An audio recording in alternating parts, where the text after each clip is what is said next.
Good afternoon. I'd like to welcome everyone back to our afternoon session of our September NVAC meeting. Our next panel is Coming Together, Collaborations for Collective Impact. In this session, we'll hear from Brent Ewig from the Association of Immunization Managers and Diana Olson from the National Foundation for Infectious Diseases. These speakers will discuss new activities conducted in response to changes in the immunization landscape. Both of the projects being highlighted here today serve as models for other collaborations, as well as ways we can address gaps that happen after an innovation, such as COVID-19 vaccines or RSV immunization products, has been implemented. Brent, you have the podium, you have the floor. Thank you, and thank you, Dr. Hopkins, to the esteemed committee. Thank you for the opportunity to talk with you today, to friends in the room and friends on Zoom. Thank you for being here and your service. It's my pleasure today to talk a little bit about an AIM project called the Vaccine Access Collaborative, and want to state up front that this was really the brainchild of our AIM Executive Director, Claire Hannon, and the leadership of our Chief Medical Officer, Dr. Shelley Fiskus, who led the day-to-day of this project and pulled most of these meetings together, or all these meetings together. She's at a meeting in Atlanta, surprise today, so sends her regards and regrets. But wanted to acknowledge up front her leadership. She, of course, is a pediatrician. I know there's some great pediatricians here on the panel. That reminds me, one of the key lessons I learned from this project is that it's great to work with pediatricians, but you gotta kind of watch out for them. You don't want to mess with pediatricians, because they have little patience. Yeah, thank you. Quick project overview is this is a project to really look at what we could do to boost COVID vaccination rates for children, particularly in the under 5 population. So clearly we went into this clear-eyed challenges, knew that this was going to be challenging, but really wanted to focus some efforts here. And I think, again, it was with Claire and Shelley's leadership, a sort of that can-do spirit of public health of you could throw up your arms and just say this is too hard, or you can really put your shoulder to the wheel and bring people together and look for solutions, practical solutions that could be pushed forward. So it's wrapping up at the end of the month. And again, the real focus here was focusing on that young pediatric population, and with the backdrop of commercialization, which you all know is happening right now. Had 10 parts. I'm going to focus a lot on the meeting part, the regional meetings. And just a quick note on the why. I know you don't need to hear this, but obviously tracking the data, I think the last time I checked, it was 776 pediatric deaths under age 5, close to 2,000 under age 18 in the grand scheme of the pandemic. I think those numbers got lost, but obviously each of those is an individual tragedy. And this just motivation of, we can't afford to leave anyone behind. I want to make sure we're protecting everyone we can. And so that was the motivation. The real centerpiece of this was 8 regional meetings. And this was really just exciting because it was bringing people together that hadn't had a lot of face time. And really this idea that no sector could do this, could make progress here alone. So it wasn't just public health, but bringing in our friends from pediatrics, from family medicine, from pharmacy sector, from schools, and really creating a forum where people could sit down and have that dedicated time, 2.5 days, to really assess where they are and to make concrete plans. And so you can see they were hosted all over the country, Portland, Maine to Portland, Oregon.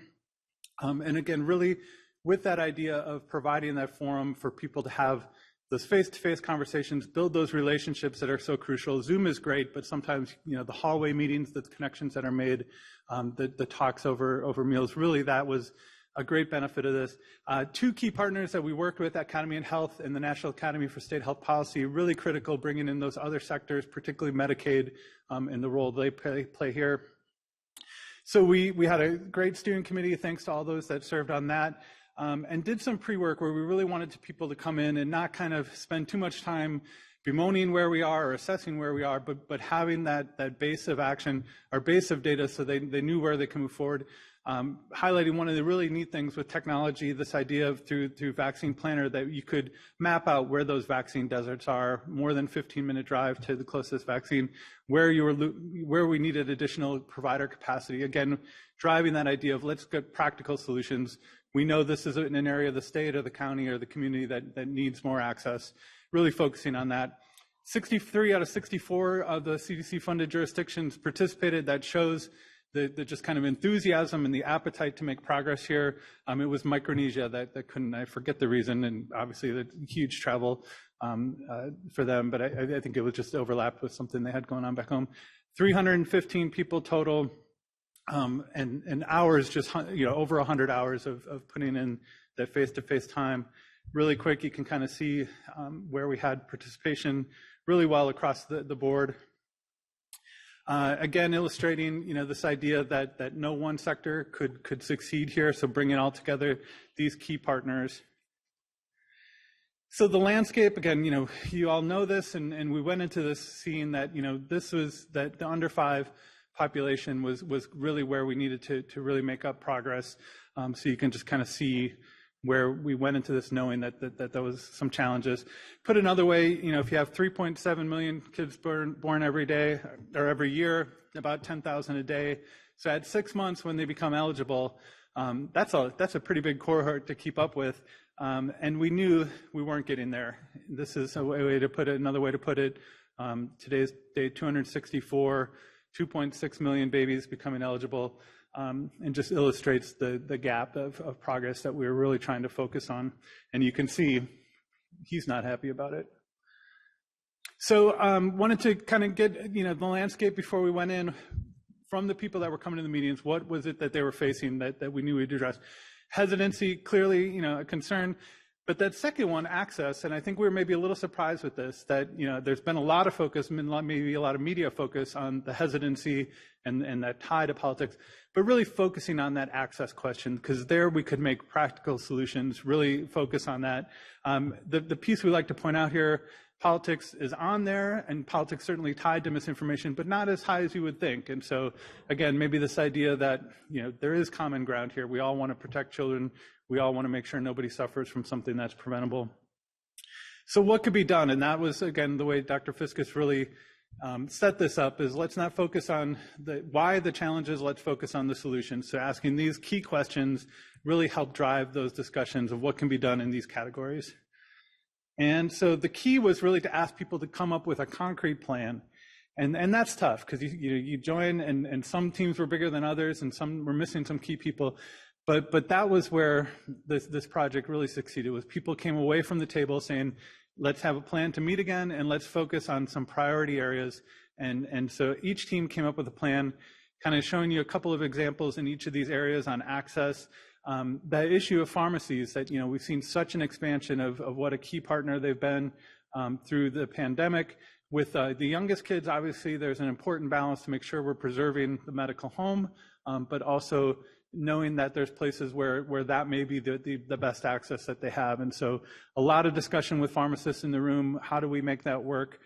Education, a lot of just kind of provider awareness, and you'd think 3 years in, we would be there, but there was still a lot of identification of work there. And then vaccine confidence, people thinking creatively, because we know that this is a major challenge. So those are the people, and the workforce came up earlier. Dr. Hopkins flagged that these people have been sprinting a marathon, and yet it was just so encouraging that they came together to try to get this done. And these are the people that I just want to a thank you to them for that steadfastness, that focus on the mission. I think you've all seen that headline: public health jobs available, low pay guaranteed, harassment likely, master's degree preferred. And so, again, it's this idea of, we know this is going to be challenging. Why would you even want to take this on? And it's just that chance to offer that protection to our neighbors and our communities to save lives. That's what motivates the people you see here in this picture. And so we really wanted to focus what's next. How do we keep this moving? So there's a couple of highlights there. Really excited. There's been this focus on that last remaining gap of adults, the 9 out of 10 Americans that are covered with no cost for vaccines, but we know the uninsured are an issue. The bridge programs are temporarily. This model, I think we want to apply potentially in the future with funding, if funding's available, and there's opportunities there. Sharing evaluation, really strong people thought this was a worthwhile use of their time, and I think that's important. You don't want people flying around the region and not thinking it was worth their time, but really that understanding, broadening the understanding of challenges. So we got good evaluation data. I like the feedback. Let's do this again and again. I think it really showed, the amount of time people were in isolation, that camaraderie of being with a collection of people dedicated to the same mission was really helpful. Then I want to just, in conclusion, talk about, we mentioned this backdrop of commercialization happening. So part of this project was taking a survey of pediatricians. Really want to stress preliminary data, but getting that information, what from the pediatrician's perspective are the major barriers here. The multi-dose vial came out on top. I think there's progress on that. The low demand, clearly we have work to do there. And you can see kind of the large minimum orders, the availability elsewhere. And we know if people need to refer, there's always that chance of lost follow-up. So not an ideal situation. And then this one, just kind of, again, the red flag, asking them with COVID vaccines going into VFC, that large number of uncertainty. And I think it's just up to us as a community and working with CDC, the Serenity Prayer, what can we do to address those barriers, what's in our control, what's out of our control, but really trying to focus on that because we don't want to see any loss of access in the network, obviously. That's the thank you. Again, my name is on the presentation, but a big thanks to Claire and to Dr. Shelley Fiskus and all of the partners and to CDC for the support that made this happen, and to you all for the chance to come and talk about it today, and hopefully we can have more conversation. I'll turn to my colleague now. Thank you. Thank you, Brent. And yes, vaccines do cause adults. Our next presenter is Diana Olson from the National Foundation for Infectious Diseases. Diana, I see you on the Zoom. You have the floor. Thank you so much. Thank you, Dr. Hopkins, and thank you for inviting us to provide an update for today's meeting. I'm Diana Olson with the National Foundation for Infectious Diseases, and I'm here to talk about the work that we are doing with partner organizations to collaborate and align on strategies and messaging for the current 2023-2024 respiratory season. So next slide. So for those of you who are not familiar, just a quick update on NFID. NFID is a nonprofit organization dedicated to educating and engaging the public and healthcare professionals about infectious diseases across the lifespan. Collaboration is one of the core values of NFID, and we currently have more than 250 partner organizations, and our tent is always open for new collaborations. 2023 marks the 50th anniversary of NFID, and for much of that history, the Foundation has been raising awareness about the importance of annual flu vaccination. Next slide. So throughout respiratory season, NFID works to keep the momentum going to raise awareness about the burden of infectious diseases and the importance of vaccination. For more than 25 years now, NFID has partnered with the Centers for Disease Control and Prevention to kick off each flu season with an annual news conference featuring leading experts who underscore the importance of that annual flu vaccination for everyone aged 6 months and older. The news conference has evolved over the years to include important messaging on pneumococcal disease, COVID-19, and now respiratory syncytial virus, or RSV. Each year, NFID conducts a national survey of U.S. adults to help better understand knowledge, attitudes, practices, intentions around vaccination for influenza, pneumococcal disease, COVID-19, and again, this year, RSV. And those survey findings help us formulate messaging for the upcoming season, and we always share those results during the annual news conference and on the NFID website. So once again, this year, we've got activities planned throughout the season. I won't go through every box on this slide, but you can see that it includes activities related to the news conference, partner engagement through shared resources and toolkits, earned and owned media activations, and then using health observances and awareness events to raise awareness about the importance of immunization. Next slide. So again, our focus is on collaborating with partners to address vaccination barriers and share innovative approaches, share resources to help us reach these key audiences, including those who are at risk for severe outcomes from vaccine-preventable diseases and medically underserved populations, as indicated on this slide. Next slide, please.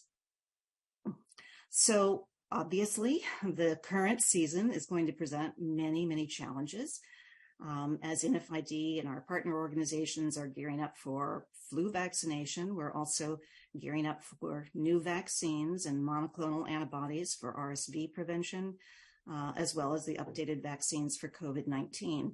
And that means that we're going to have multiple important public health messages that are going to be competing for the attention of the public that's already facing vaccine fatigue. So in that context, we believe that collaboration is probably more important than ever in order to increase vaccination rates and reduce the burden of infectious diseases. And for that reason, NFID organized a virtual roundtable with partners and stakeholders in August to align on strategy and messaging for the upcoming season. And as you can see here, the goal was to address challenges and identify opportunities to work together to build vaccine competence and raise awareness about the burden of respiratory diseases in the U.S. Next slide, please. So we had an impressive group of folks joining us for that roundtable. You can see this slide lists more than 20 organizations who participated. And the agenda included a comprehensive overview from CDC on the upcoming season, including projections, anticipated challenges, and an overview of CDC communication plans. Next slide, please. And then in addition to all of the groups that were participating, we asked eight organizations in particular who represent key constituencies to present some updates on what they've learned from previous seasons, their plans for the season ahead, with a focus on addressing gaps among at-risk and underserved populations. Next slide, please. And so the roundtable discussion generated several common themes and some key takeaways, and I'm going to highlight briefly some of those learnings. So first off, really underscored the importance of healthcare professionals' recommendations, strong recommendations for vaccination. And when we talk about healthcare professionals, we are not just talking about physicians, but also nurses, nurse practitioners, pharmacists, and the whole range of healthcare workers who are involved in clinical care. We also noted that those recommendations work best when they are accompanied by personal, real-life testimonials about the value of getting vaccinated. And then another important theme to underscore is that the goal of our communications, the goal of our messaging really is to empower individuals to make sound decisions for themselves and their families. So we view educational messaging as a door opener for those conversations. I think it's important to note that it's understandable that people have questions and potentially even concerns about vaccination, about new technologies, and we need to respect those questions, respect those concerns, and listen with empathy. And address those concerns in a respectful way. And it's a balance there because we want people to understand the risk and burden of infectious disease, but we also want to avoid scare tactics.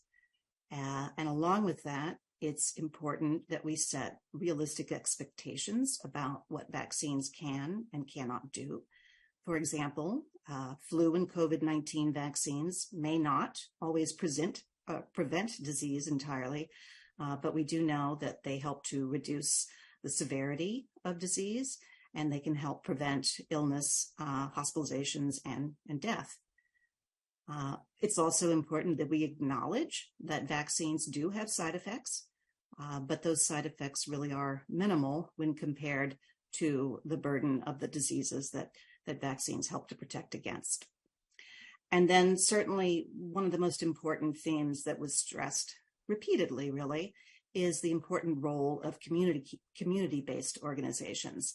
So although national organizations like NFID and others play an important role, and although that strong recommendation from healthcare professionals is vital, but it's equally vital really to engage community-based organizations to reach various populations where they are with the right messenger and the right message that resonates with the intended audience. And then finally, particularly in the context of an environment where information is changing rapidly and recommendations are changing, it's really important to fill that information void.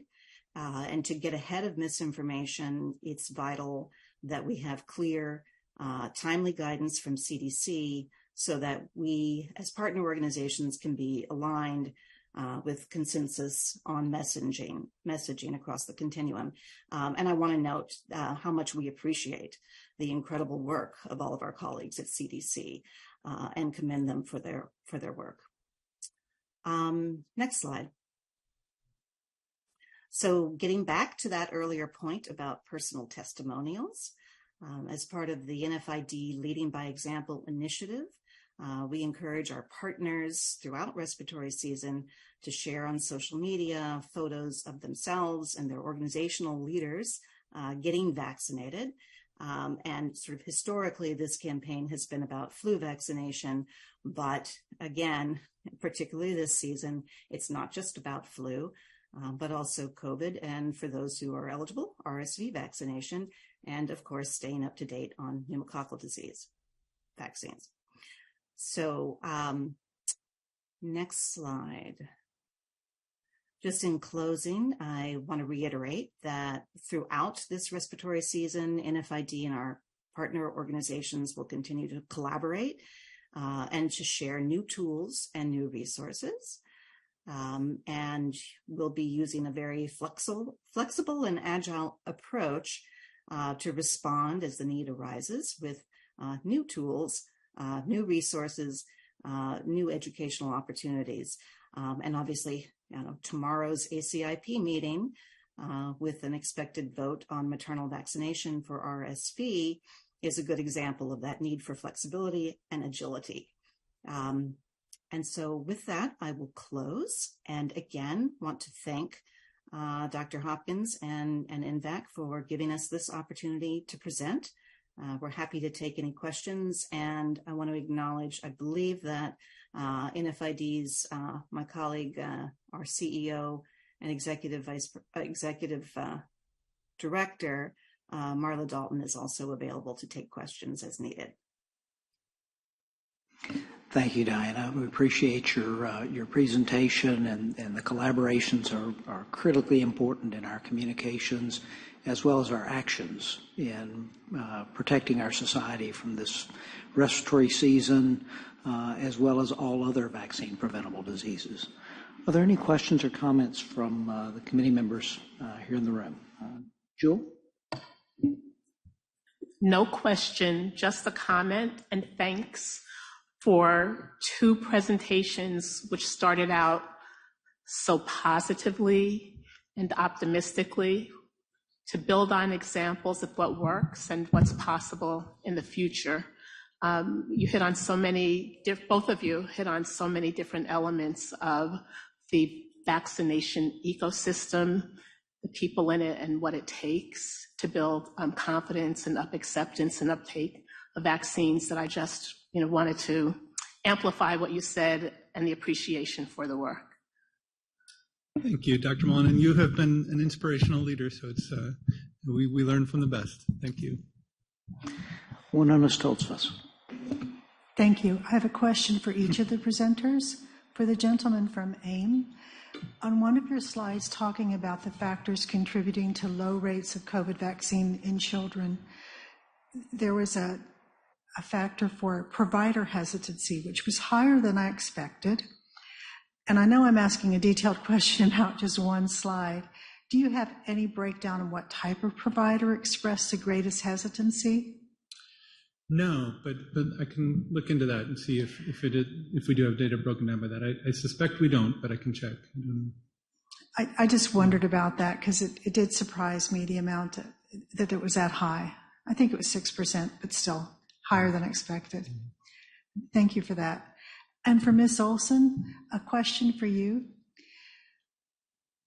Oh golly, I've got to remember my question.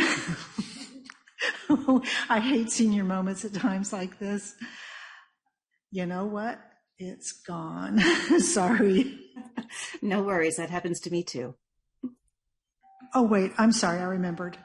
So, Ms. Olson, in your group of collaborators that you listed, I didn't see any pediatric groups, and that surprised me.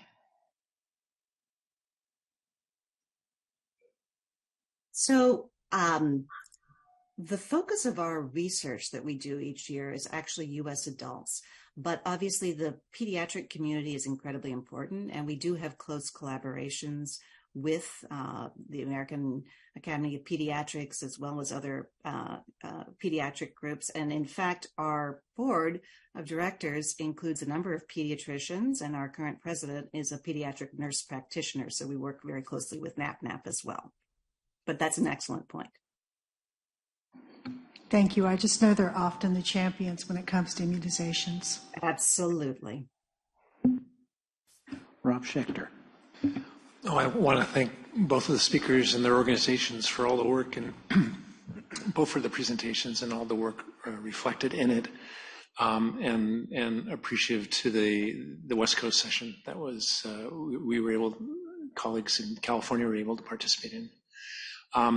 One comment is that in California, for our vaccine for children's providers, about a quarter to a third did not take on pediatric COVID vaccine, mostly smaller single or a few number of practitioner practices where the presumably workload and other factors were an issue. I wanted to sort of segue from that comment to now that public purchase is transformed into a combination of private and public purchase of the vaccine, that we have had providers express their concern about timely reimbursement and how soon within the 12-month period within the ACA that they're going to be reimbursed either for updated COVID vaccine or nirsevimab, especially nirsevimab at that higher purchase cost for both inpatient and outpatient settings. So I don't want to veer off from the core message of the panel, but wanted to raise that issue as another barrier to those very low pediatric rates and to sustaining continuity and access for children to COVID vaccine. And we're hearing similarly on RSV that inpatient settings that are hesitant to start purchasing or ordering before their inpatient birth hospitalization bundles are renegotiated, that outpatient settings are worried about the cost. And so that's looming heavy on my mind about timely reimbursement within the limits of the ACA. Thank you. Certainly payment came up as loud and clear, and why it was critical that we wanted Medicaid at the table to hear that and be part of that dialogue. Do we have any questions or comments from our members on the line? Okay, great. Well, thank you both for being here. Brent and Diana, both very good presentations.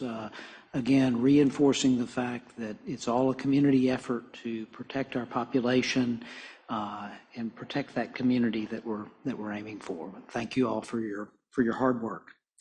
We're now going to turn to an update from our Innovation and Immunization Subcommittee.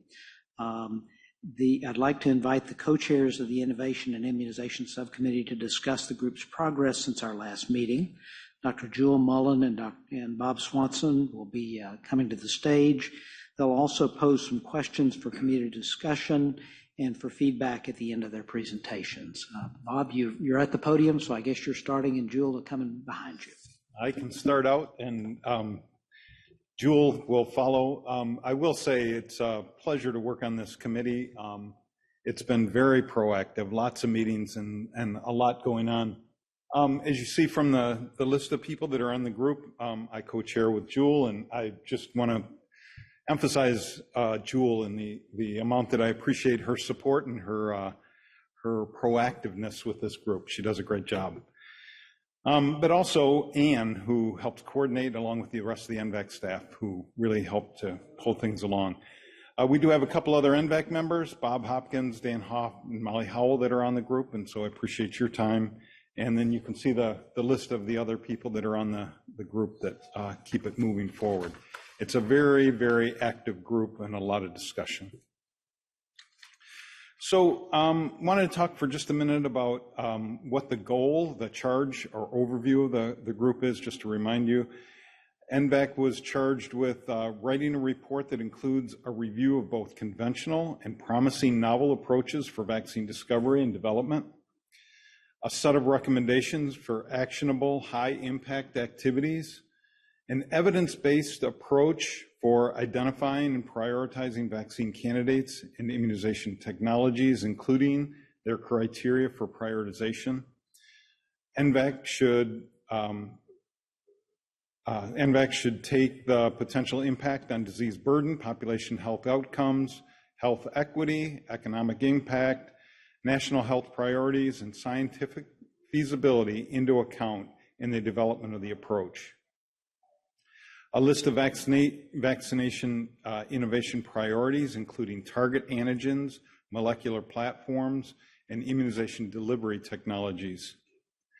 A forward-looking approach to introduce vaccines for special patient populations and neglected diseases to portray their value and importance. And then lastly, a scientific agenda outlining a framework of research direction and identifies scientific needs and gaps that should be addressed by the end of 2028. So you can see it's a very broad and aggressive report that needs to be developed. So activities since the last meeting. We've had several meetings, hosted speakers on priorities for vaccine innovation, passive immunization strategies, innovation opportunities for vaccine that combat antimicrobial resistance, equity, sustainability, and readiness, vaccine demand and special populations, and then engaged in thoughtful discussion around charge elements. The next steps that are planned so far are planned presentations on an influenza case study, T-cell targeting and vaccine development, and additional implementation topics. We're planning to develop the report outline and then complete charge elements, determine top pathogens leading to highest disease burden in the United States, access status of vaccines against each priority pathogen, about pipeline and marketing status and adequacy, identify gaps in public need versus available and development stage vaccines, and then finally make recommendations regarding how to close gaps by focusing on funding innovations and technology platforms. And with that, I think I'll turn it over to Jewel.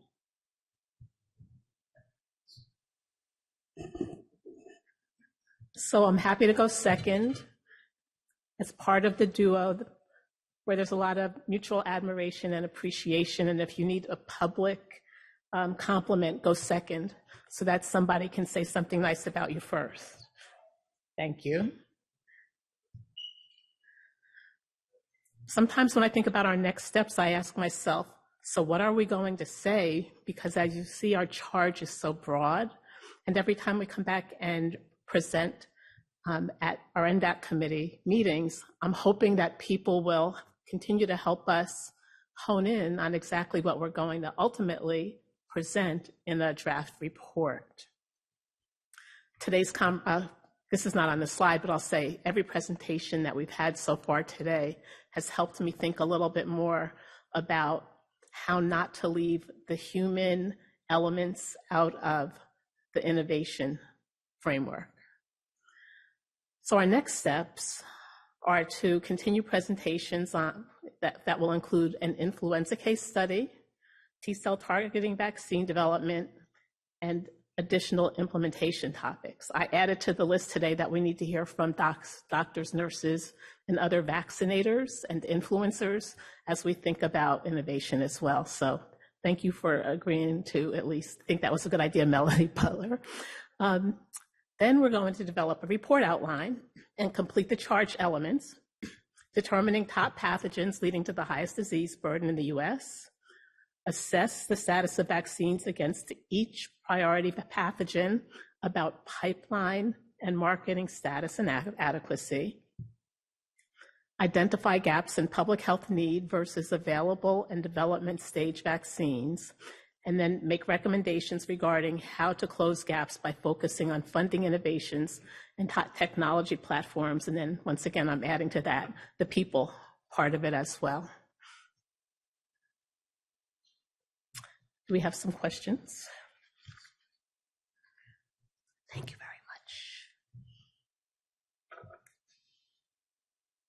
So for our discussion, prioritizing global threats like antimicrobial resistance and climate change. NVAC approved a report on the role of vaccines playing to combat antimicrobial resistance and has heard many presentations on it. Our next panel presentation is on how vaccine helps counter health consequences. But what are your thoughts about how the subcommittee should prioritize preventing large-scale global threats as opposed to disease prevention only? I don't want to just read the second question before I invite somebody to answer the first one, or share any thoughts about how the subcommittee should prioritize preventing large-scale global threats as opposed to disease prevention only.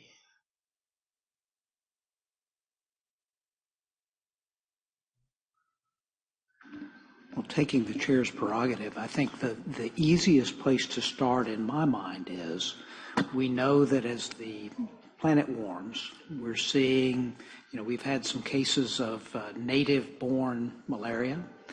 We're seeing potentially dengue and typhoid and others show up in the southern tier of states. Zika was a hot topic a few years ago, and there's certainly concerns about Zika reemergence. So I think we've got some easier elements like that to start from, and we've got some paradigm discussions around preparing for other pandemic targets, the 100 Days Initiative spoke of at the last meeting. So I think those may be the tip of the iceberg, but we have to also think beyond that and say there are others that we may not anticipate. They're going to be important targets as well. Other comments? Thank you, Dr. Hopkins. Yeah. On that theme, I'm just struck that Mpox was exotic until it was not, and so having that broad vision is likely to serve us well in the future as well. Thanks. So to that point, I also wondered whether or not this either or as opposed to is almost a false dichotomy. In a certain way, prevention also gets to preventing things that can be large-scale global threats. Right? Yes, they're connected. Okay, second question. Do you have thoughts about how to examine the societal versus the individual benefit of immunization? Before we move to that, Jewel, I just wanted to raise it. Mitch Rothalt's put in the chat. We should also think about monitoring tools available, including prescribing patterns for treatments and over-the-counter purchases that may give us some ideas also.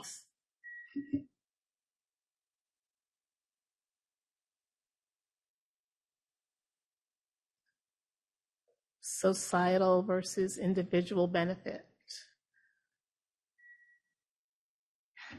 We always have the challenge between burden of disease, meaning affecting number of patients as opposed to severity of disease and morbidity, mortality. I don't know that there's an easy way to quantify that, at least in my mind. I'd welcome input from others.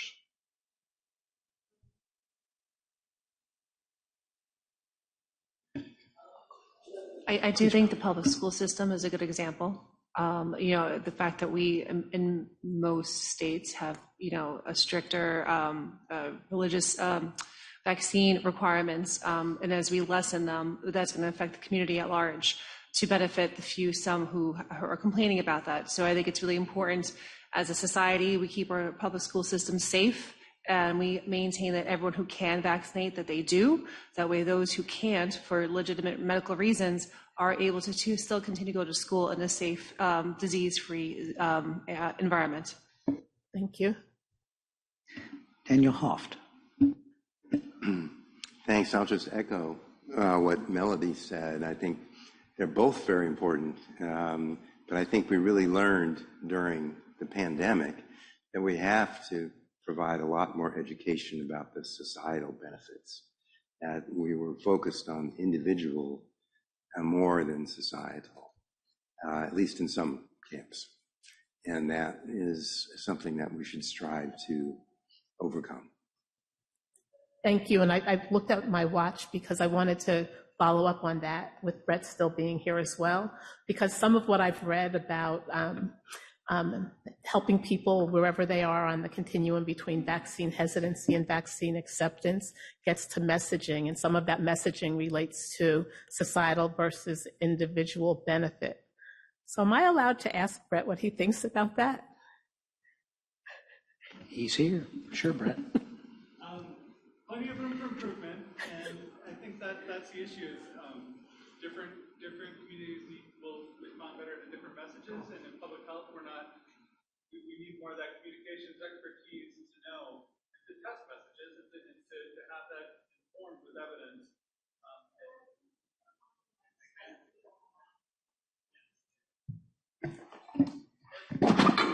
To repeat, I think clearly a lesson learned was a lot of room for improvement in this area, and that idea that different communities will respond to different messages, and it's not just about the science, but about values and connecting to people's values.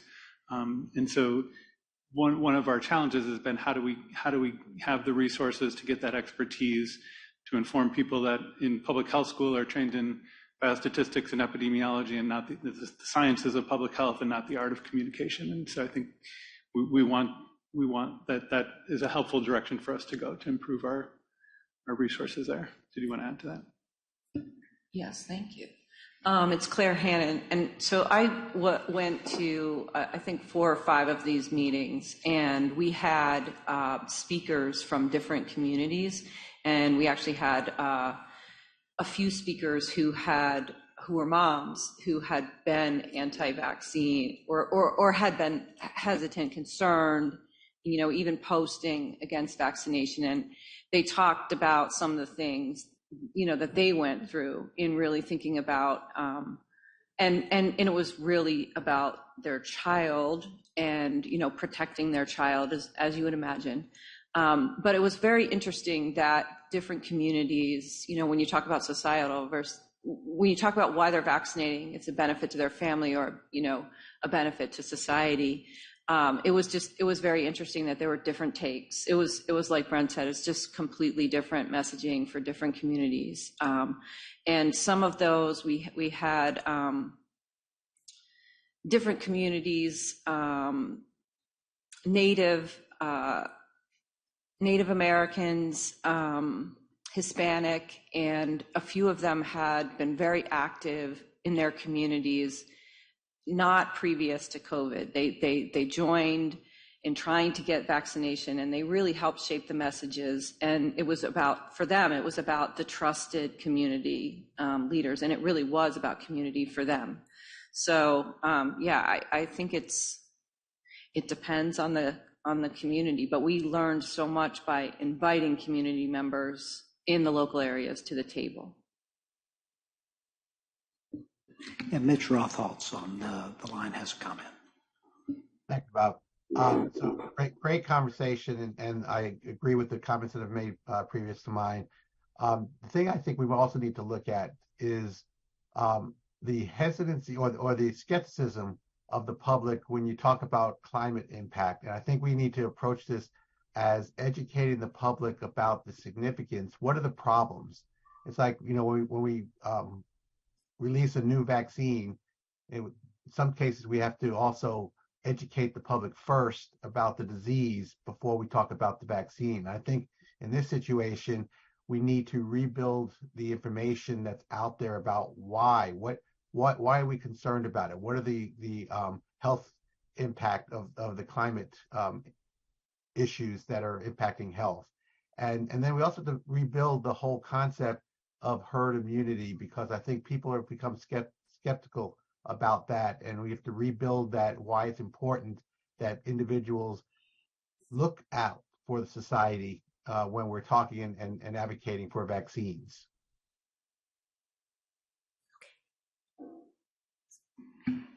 Thank you, Jewel. I wanted to follow up on what both Brett and Claire said, and also in response to your earlier question about, is this a false dichotomy of societal versus individual benefit?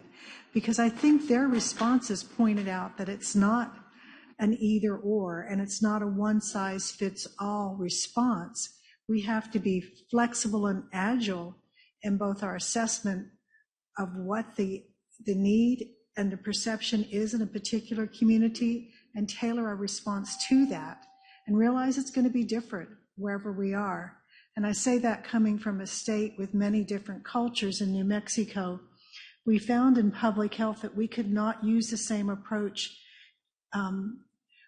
with any area. And I say area because it's larger than community. So yeah, we had to be very flexible in the response. And it's a combination. It really is. Gita Swami. Thanks. I was going to say, I think, some of it gets back to defining what we mean even by the word benefit, because if we're talking simply about health benefit,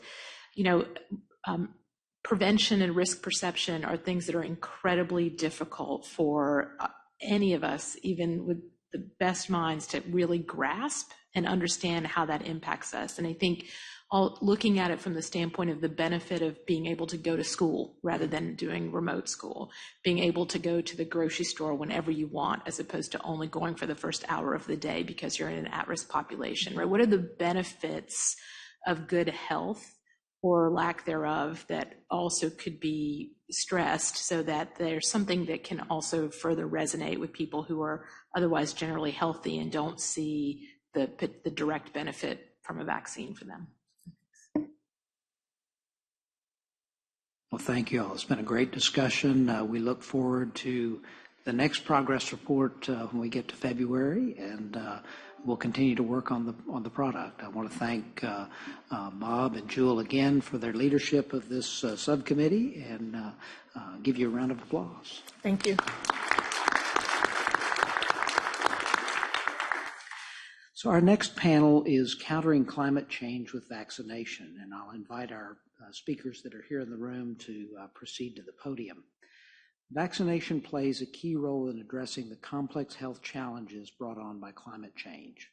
For example, warmer weather brings rising sea levels that can exacerbate the prevalence and severity of certain infectious diseases in contact with mosquitoes.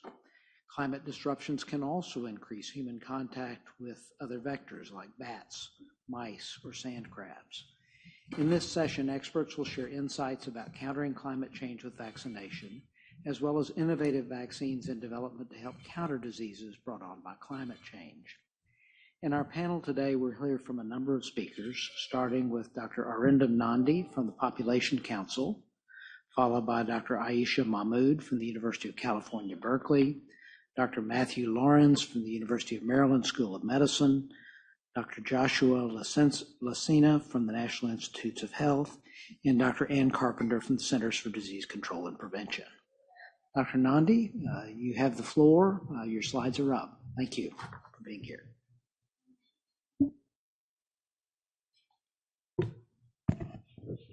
Thank you, Dr. Hopkins, and thank you to the committee for inviting me. It's a real pleasure to be here.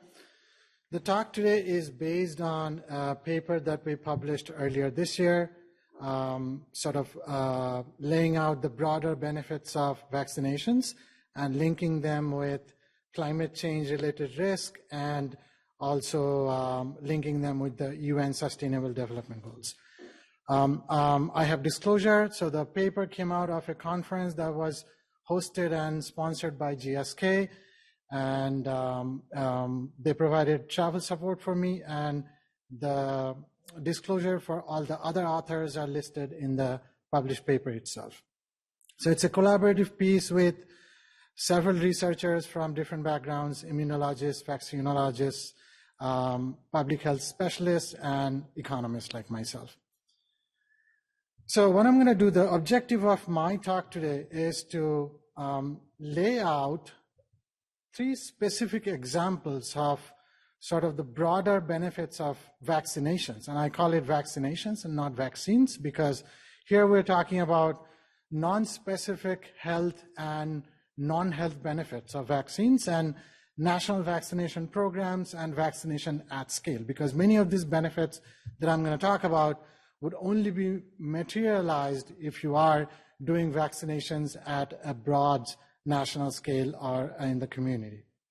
So I'm going to talk about the first 3 specific examples of how vaccines or vaccinations can bring economic benefits, and the middle 2 are how vaccinations can help us deal with the public health risks of climate change.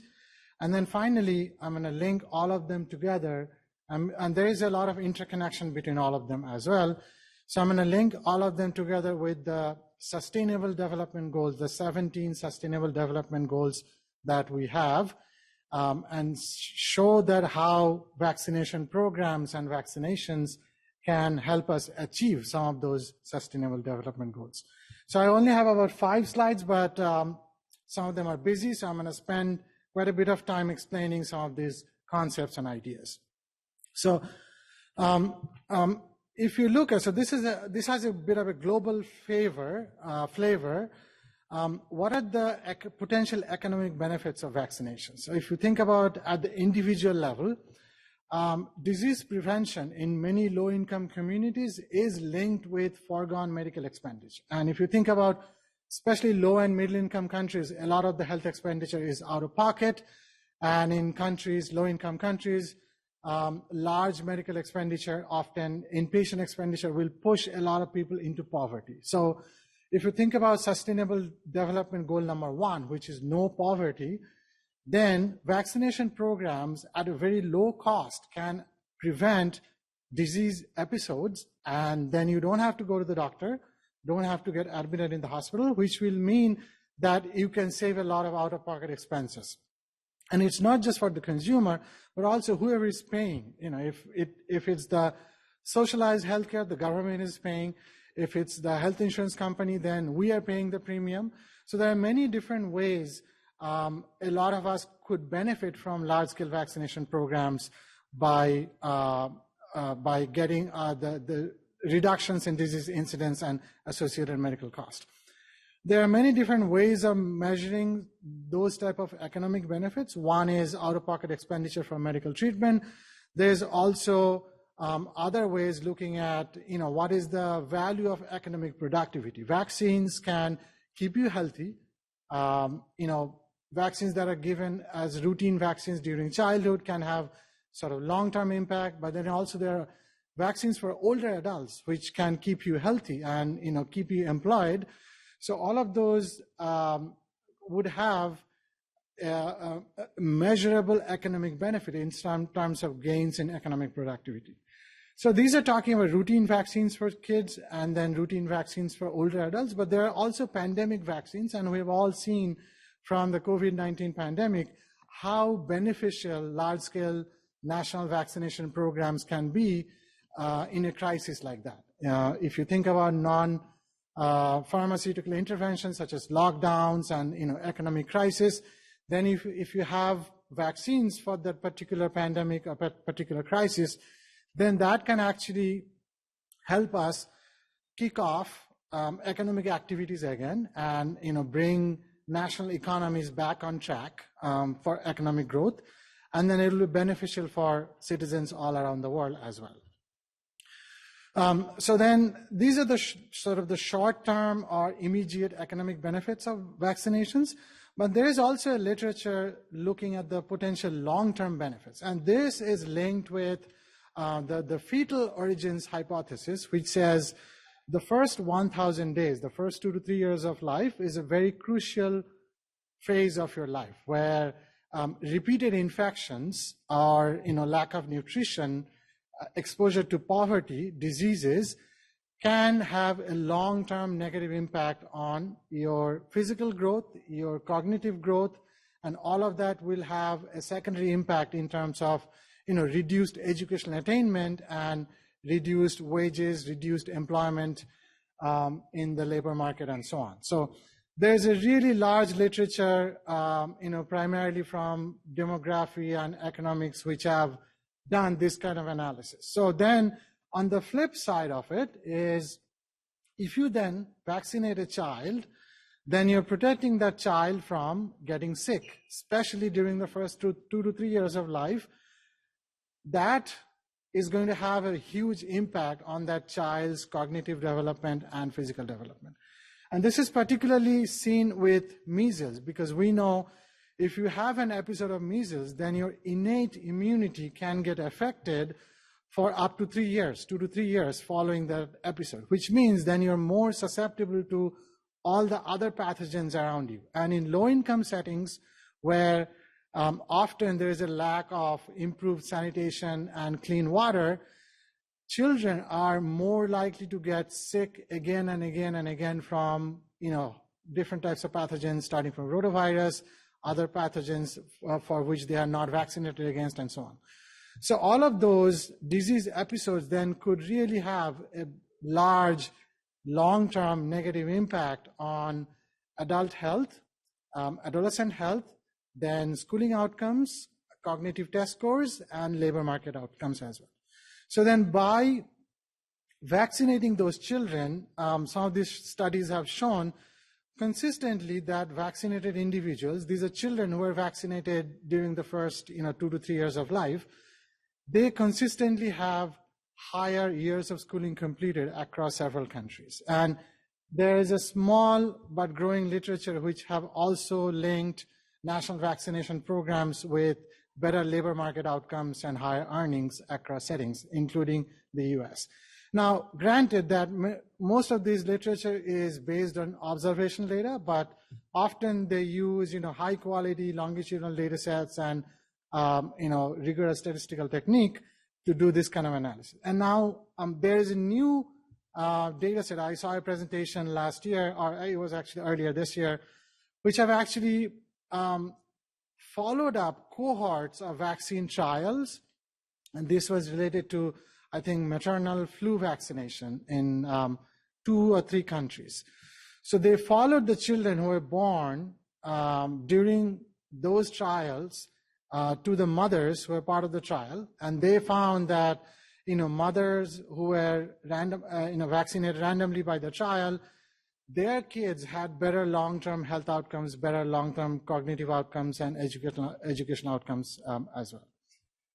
So there is many different ways that you can see short-term and longer-term benefits of vaccinations or national vaccination programs. And studies have shown that these benefits are very equitable.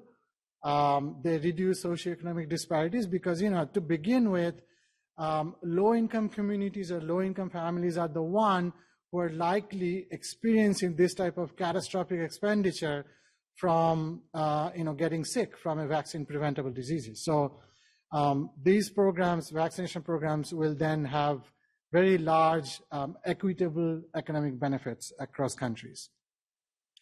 Let's go to talking a little bit about climate change and how vaccines can help us in mitigating some of the impacts of climate change. Now, here are some examples of many different ways that climate change is affecting pathogens around the world. And there are more ways of looking at this, but I've provided 4 examples. these are from secondary studies and some modeling studies as well. We know that because of climate change, pathogen life cycles are changing, and about 58% of infectious diseases have been aggravated by impact from climate change. Then there is a lot of, the second point is there's also a lot of cross-infection and transmission between species, and there is this study which estimated that by 2070, there are about a risk of up to 4,000 cross-species transmission of new pathogens across the world. And then, as Dr. Hopkins was saying earlier, that we know that warming climate means that a lot of pathogens or vector-borne diseases are traveling from southern hemisphere, which traditionally is their habitat, to northern hemisphere as well. And then finally, we know that arguments have been made that the next pandemic could actually come from permafrost. There is this picture from Siberian permafrost, and this is called a Pandora virus, which was, I think, discovered last year. And all of us, we were like, stop this. This is madness. We don't want another Jurassic Park, right? So there is also a risk of discovering ancient virus and bacteria, and that is a direct impact of climate change and melting ice caps. So what can vaccines and vaccination programs do for that? We know that the existing vaccines are good against many of the vector-borne diseases, and those can be used for other regions of the world where these new diseases are popping up. Then researchers and the Coalition for Epidemic Preparedness and NIH and other collaborators, they're working towards developing a blueprint or a plan for coming up with a new vaccine within 100 days of discovering the pandemic potential of a pathogen. And you must have seen it just a few days ago. There was an announcement for Mpox that CEPI is partnering with I forget which company, a company, to provide them with $90 million of funding to come up with a blueprint for developing an Mpox vaccine within a very short period of time. But we must remember that those kind of efforts should go hand in hand with strong vaccine safety guidelines, so that there is trust in that process. Then we also need disease surveillance across the globe to find out what are the emerging pathogens, which are probably a few mutations away from becoming the next pandemic. And there is also capacity building, because this can't be done by one or two groups or one or two countries. It has to be sort of a global effort where the research, the development, the manufacturing should be decentralized, so that when we need those doses, we can produce them quickly. So let's talk a little bit about antimicrobial resistance. This is work, really interesting work done by some of my collaborators. We know that we pop too many pills. Globally, from systematically, we have been tracking data on antibiotic use across all countries, or most countries, since 2000. And we saw a 65% increase in per capita consumption in antibiotics during 2000 to 2015. And we're doing some new work from 2016 onwards using similar data, and we find similar patterns as well. This is especially true for some of the second-line, third-line antibiotics, which are in the watch and reserve category of the WHO. And you're not supposed to use them unless you really need them, because those have a strong potential for developing antimicrobial resistance. So to give you an example, in low and middle income countries, the WHO watch antibiotics, the consumption of it went up by 165% during this time frame. Then not only humans, but there is also a big surge in use in food animals as well. Globally, Of all antibiotic use, about 73% is in animals, and that has been going up at about the same rate as human consumption over the last 2 decades. So all of this eventually shows that we are at a big risk of an ongoing silent pandemic. In 2019, this is estimate from IHME, which estimated that there were about 5 million deaths associated with antimicrobial resistance. And of them, 1.3 million were directly attributable to antimicrobial resistance. Studies have come up with really large estimates of the global economic burden of antimicrobial resistance as well.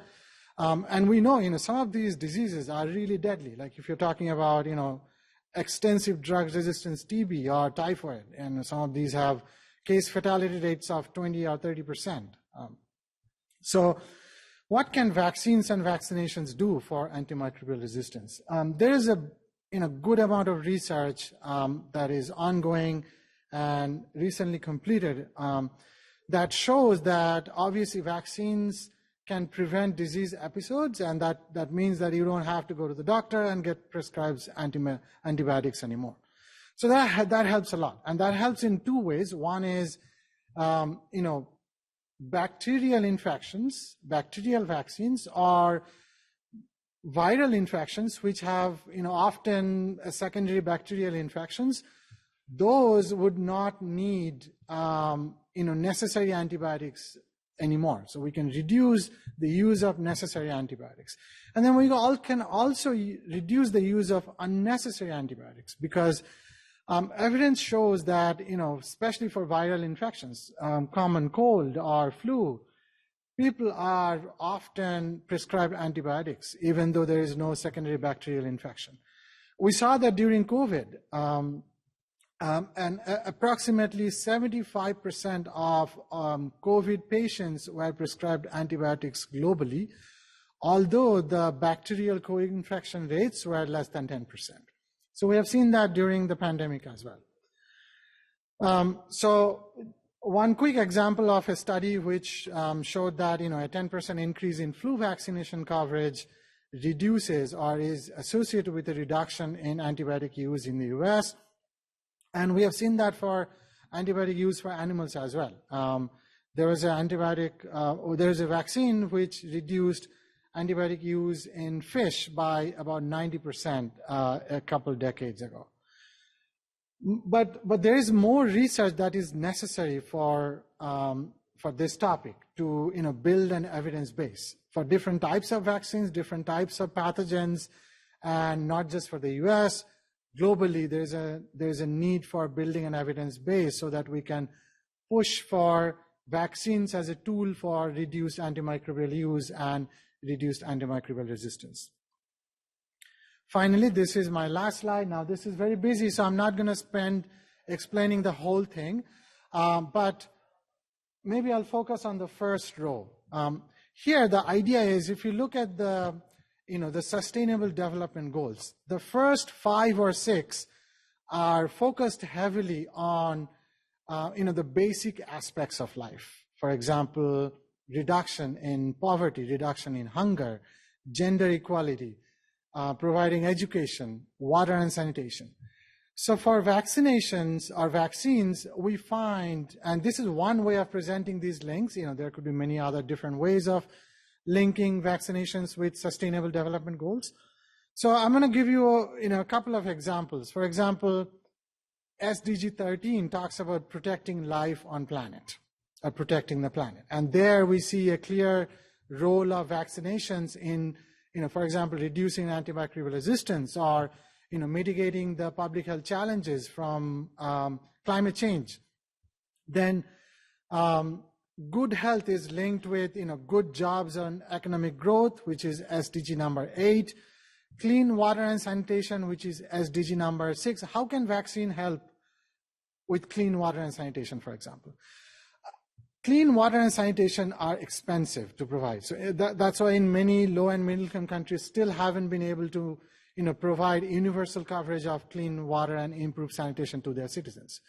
because it is an expensive infrastructure investment that you have to make, and it takes time. So until we reach that point, maybe in the next 20, 30 years, where everybody would have improved sanitation all across the world, in that meantime, vaccines can sort of help us in providing a stopgap measure, because clean water and sanitation will prevent the transmission of a lot of these diseases that children might experience during the first few years of life. And then vaccines can intermittently, in the meantime, can give us that benefit of preventing children from those diseases and so on.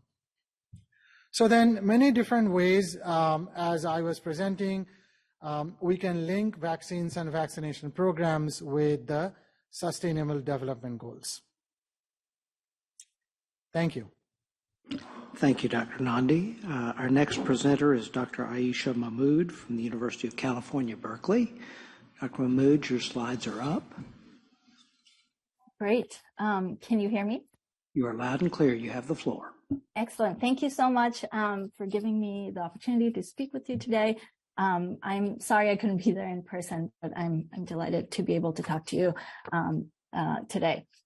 So I will talk today about a review paper that I co-wrote with a few colleagues looking at the impact of climate change on vaccine preventable diseases. And we were asked to write this review article sort of to kind of give a commentary on what the scientific literature says about what climate change might mean for vaccine preventable diseases in the next 50 years and so on. And I won't really have time to go into all of the details we provide in the paper. We talk about a few different case studies, and what I'll try to do today is sort of give you a very broad brushstroke picture of how climate change might affect the landscape of infectious diseases. And then before I begin, I just want to acknowledge my colleagues and collaborators who I wrote this piece with, Dr. Rachel Baker, who's a climate scientist at Brown University, and Dr. Pamela Martinez, who's a disease ecologist at University of Illinois, Urbana-Champaign. Okay, can we go to the next slide, please? Thank you. So a lot of my work and the work of my colleagues who study disease ecology, who think about the population health effect and the population level effect of diseases, what we try to do is think about mechanistic models for studying infectious diseases. So one example is this classic SIR model, which I think everyone is now familiar with since it was used extensively for trying to understand COVID dynamics. But what we try to do with these mechanistic models is try and disentangle what are the different factors that affect the transmission of infectious diseases. And so why is this important? This is important, we think, because when we think about designing effective control strategies for infectious diseases, so vaccination being one of them, but we can think about other control interventions, we need to think about not just the biology of the disease and the pathogen, but also the human population changes and the social, economic, and environmental conditions in which these diseases occur. So the success of a vaccination program or a success of a vector control program will depend on the mechanisms that affect the transmission of these diseases. And I think Dr. Nandi's talk actually set this up really perfectly in that, we can't think about climate in isolation. We really need to think about the large number of factors that are affecting disease dynamics, because that's important for our control and elimination prospects. Next slide. So in addition to thinking about local disease dynamics, so what's affecting transmission locally, a lot of my work is also focused on trying to understand the spread of pathogens, both within a country, but also globally. And I think again, with the COVID-19 pandemic, I really don't have to, explain the details of this, but it's evident now that trying to understand local transmission is in some ways pointless without thinking about the global transmission of diseases and trying to understand disease transmission routes and the patterns and drivers of disease spread. So next slide. Thank you. So why am I mentioning all this in a talk about climate? Well, I think it's really important to keep in mind that these climate changes that we'll talk about in the next few slides are really happening at the same time as other global changes, and these might have both interacting and synergistic impacts on infectious disease epidemiology. So we really cannot think about the impact of climate change in isolation. And what we really need is more research which draws together these different factors that affect disease dynamics. So we really need climate scientists working with demographers, with disease ecologists and epidemiologists to get a full view. So we know that climate change is altering the habitable range for many vectors and reservoir species. And again, Dr. Nandi set this up very nicely for me. So climate change can also affect transmission and host susceptibility. And these changes are happening at the same time as large-scale demographic changes. So we're seeing dramatic changes in land use and population growth, and these have been linked to the increase in zoonotic diseases, emergence of new pathogens, the spread of vector-borne pathogens, also rapid urbanization. There's really interesting work looking at how places are now shifting from an era of being malaria endemic to now being dengue or chikungunya endemic. So there's interesting sort of interactions happening with how human populations are changing and how we're rapidly urbanizing and what climate changes mean for different pathogens. And again, all of this is happening in a society where the population is aging rapidly. So in most countries around the world, we see falling birth rates and we see rapidly aging population. And so a lot of the impact of what climate change will mean for infectious diseases will be borne by the elderly, and the elderly are particularly susceptible to the negative health impacts of many of these infectious diseases. Next slide. So we actually argue in a different review paper that these sort of large-scale global changes are altering how infectious diseases are emerging and being transmitted. And so on the one hand, this figure on the left is showing this rapid expansion of human travel between 1933 and 2020, and this has happened at the same time as climatic changes. And so the figure on the right is showing how average monthly temperatures have been changing globally. Next slide. And so what we argue in this paper is that we're really entering this possible new era of infectious disease spread, and this is going to be defined by greater frequency of outbreaks of emerging and re-emerging endemic pathogens and new pathogens, which are likely to spread quickly, aided by this global connectivity that we see, and also shifted ranges due to climate change. Next slide. Okay, so this is sort of the main analysis that we did for the review paper looking at the impact of climate change on vaccine preventable diseases. And in this paper, we looked primarily at changes in temperature and precipitation, because those have been, those two climate variables are the ones that have most closely been linked to infectious disease transmission in the literature. Not to say that we shouldn't look at the other climate variables, but a lot of the focus in the literature has been on temperature and precipitation. So the top map here is just showing predicted changes in temperature. And you can see that we're expecting mean temperatures to rise across the world. And then the figure next to it is showing what we project for precipitation.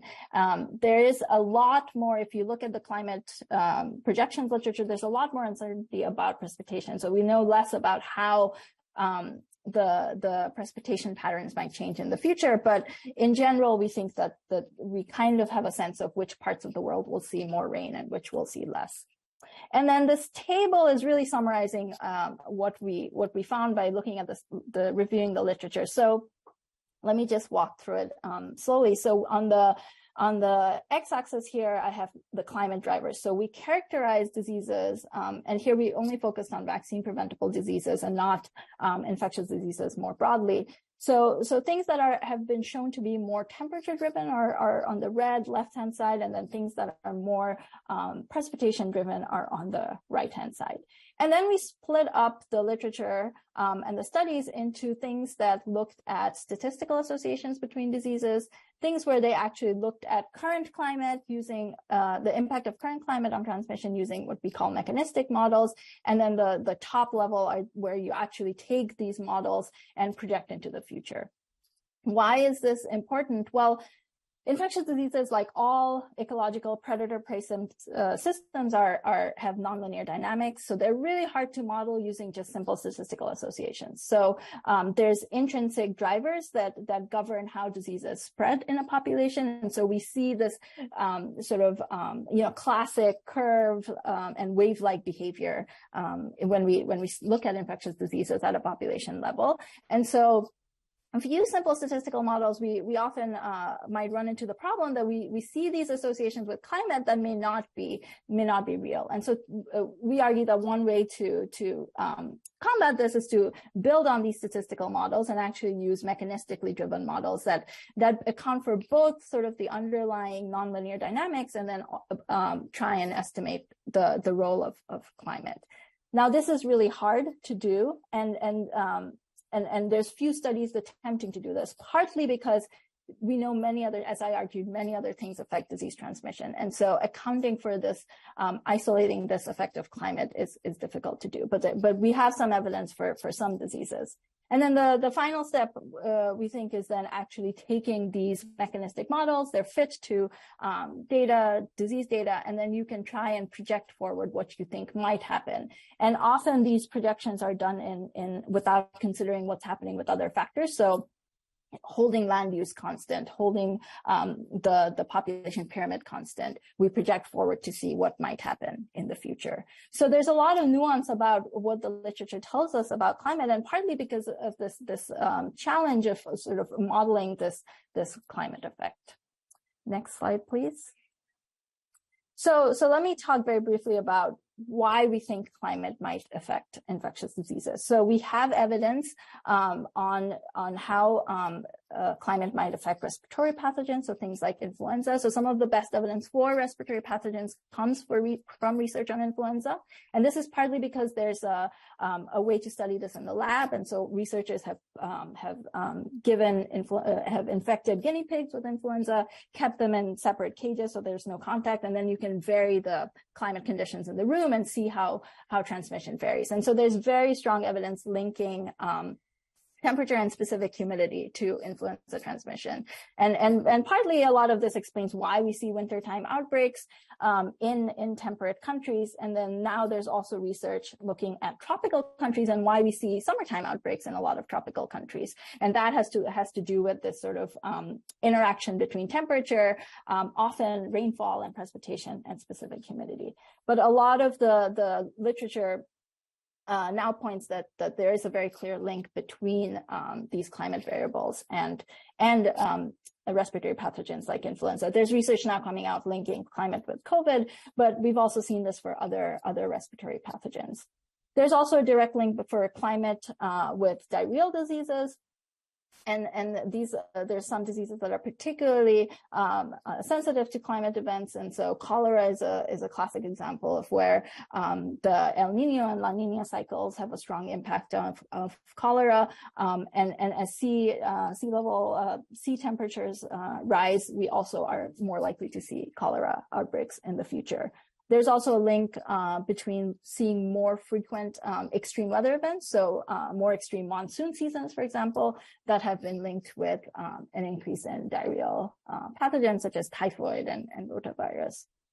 And then finally, there's a pretty large body of literature connecting, looking at current climate and what that means for vector-borne pathogens. And so there's literature looking at malaria and also more recently dengue and Zika and chikungunya. So the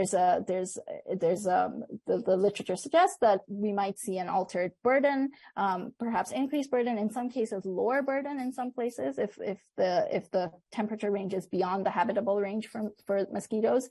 And there's just what we see is this shift in the geographic range, and I'll show a picture of that in a minute. Next slide, please.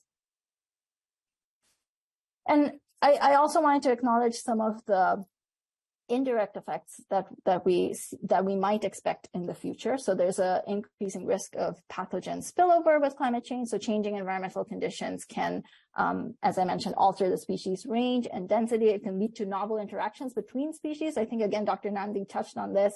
And just one example that we have highlighted in the paper is looking at a period of extreme precipitation that happened after a long drought.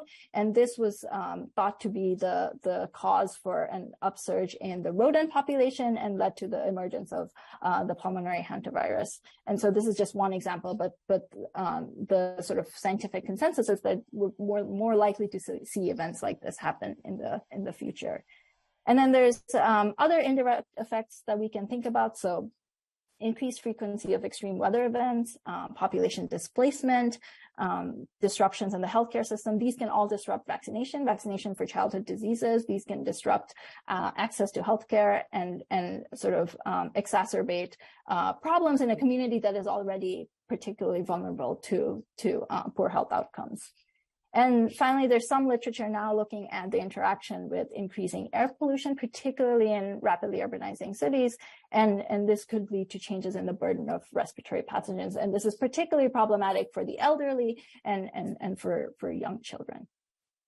Next slide. Okay, so I just want to end my talk by giving a few sort of case studies of where we see this link between climate and disease transmission. And this is just to give you sort of a flavor of the types of work out there linking climate with transmission. So this is work by Jeff Shaman's group at Columbia, and his lab has done a ton of terrific work looking at what weather and climate variables affect influenza transmission today. And so we really, we kind of need to know what's happening today to try and understand what happens in the future. And so he and his lab group, what they've done is they've looked at the impact of several climate variables, but what they find is that specific humidity has a very strong impact on temperature. Has a very strong impact on transmission. And so you can see the figure on the very top left, the influenza virus transmission plotted against specific humidity. And you can see this very clear shape. And then again, it's not just the transmission, the virus survival also depends on specific humidity. And this has actually also been shown in the lab. So a few mechanisms here, in places where it's drier, so drier, colder conditions means that our droplets can travel further. And so the virus might actually be carried for longer and further if it's a drier condition. The virus can also survive longer on air droplets. And there's also some literature looking at host susceptibility. And so whether our body might be more susceptible in drier conditions, particularly the mucosal passage. And you can look at the reproduction number, which is looking at how quickly the virus spreads in the population. And you can see that the reproduction number, again, is very closely tied to specific humidity. Next slide, please.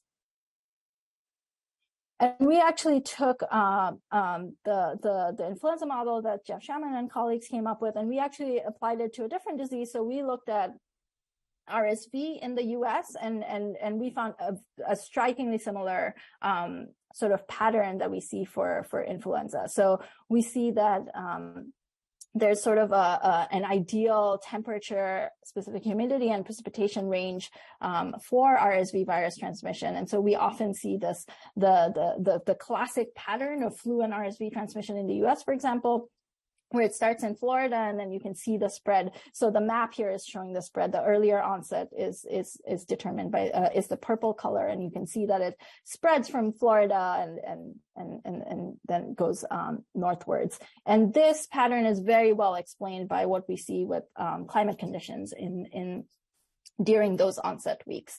And we can take this data and project forward into the future. And what we find is a pretty nuanced change. And so if you hold all else constant and you project forward, what we find is not necessarily shifts in burden. I think the sort of classic story is climate change is going to increase infectious disease burden. But what we argue is there's actually more nuanced differences. What we see is shifts in the seasonality of viruses. So a lot of things that we classically may think of wintertime outbreaks might shift seasonality. This is especially true in actually tropical countries where we see pretty dramatic shifts in seasonality if we project forward. And so this has consequences for vaccine timing and thinking about when to vaccinate. And so we see changes not just in burden, but the seasonality of the pathogen as well. And so we think this is an important aspect to highlight and think about when we think about control efforts. Next slide, please. And I'll give one last example. So this is for looking at the two vector mosquito species, the Aedes albopictus and the Aedes aegypti, which spread dengue, Zika, and chikungunya. And this is a paper, I think, again, Dr. Nandi mentioned this paper. This is by Sadie Ryan et al. This is work from Erin Mordecai's lab, and they've been working a lot on sort of mosquito biology and thinking about how the mosquito biology depends on temperature, precipitation, and actually many other things. They've been looking at land use and so on. So what essentially this paper argues is that we see this change in the vector range with changes in temperature, but it really depends on where we end up in the sort of climate change scenario. So if we're in the worst case climate change scenario, we actually see a decrease in burden in tropical countries because it becomes too hot for the mosquito. But if we are sort of somewhere in between, we actually see an increase in burden globally. And so there's a lot of nuance in these climate change projections, which is why I wanted to show this paper, because it's a really good example of not just thinking about climate change and an increase in burden. We want to think about where the geographic range is shifting, and we might see an increase in burden in some places and a decrease in burden in other places. And so that's also important in thinking about control and prevention efforts. Next slide, please. So I'll just end by talking about sort of what the future work in this area should, it looks like, and where folks are devoting their energy. So we know climate is already impacting and altering the burden, seasonality, and range of infectious diseases. And recent work has demonstrated this association between climate and the transmission of vaccine preventable diseases, and also diseases that currently don't have a vaccine, but might be priorities for vaccine development. And we argue that these models are actually only a first step towards an adequate understanding of future changes in the distribution of diseases. And so this link from what we study is mostly transmission and using mechanistic models to study transmission, but this link from transmission to clinical outcomes is confounded by many factors. And so future work really needs to account for changing demographics, particularly aging societies, and what diseases will look like as societies age, socioeconomic development, healthcare access, land use, urbanization, et cetera, and also human behavioral and societal adaptation to climate change, particularly how human travel patterns might change, how human displacement patterns might change in response to extreme weather events, and so on. And climate-induced increases in infectious disease and risk, we think, are likely to be borne disproportionately by the aging population and also by those in the most vulnerable communities, so low-income communities, minorities, Blacks, and Hispanics. And vaccines have an enormous potential to help here. They can mitigate the potential impact of climate-driven changes in infectious disease burden, and I think the future work should focus on sort of thinking about optimizing vaccine allocation strategies, developing vaccines for diseases that are likely to become problematic in the future, and then also to think about shifting seasonality, shifting ranges, and how to optimize the sort of timing and delivery of vaccines. And with that, I'll stop here. Thank you. Thank you, Dr. Mahmood. Our next presenter is Dr. Matthew Lawrence from the University of Maryland School of Medicine. Dr. Lawrence, your slides are up and you have the floor. Let's get set up here, thanks.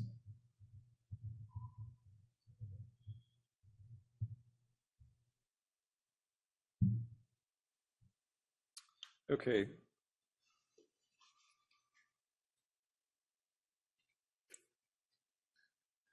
Thanks very much. So great to be with you today, honored to be a part of your meeting, and looking forward to your comments.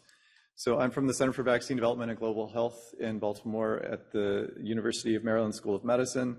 And I'll be presenting today a phase 1 study of AGSV+, which is a universal mosquito-borne disease vaccine. I'll talk a little bit about that. So first, my disclosures.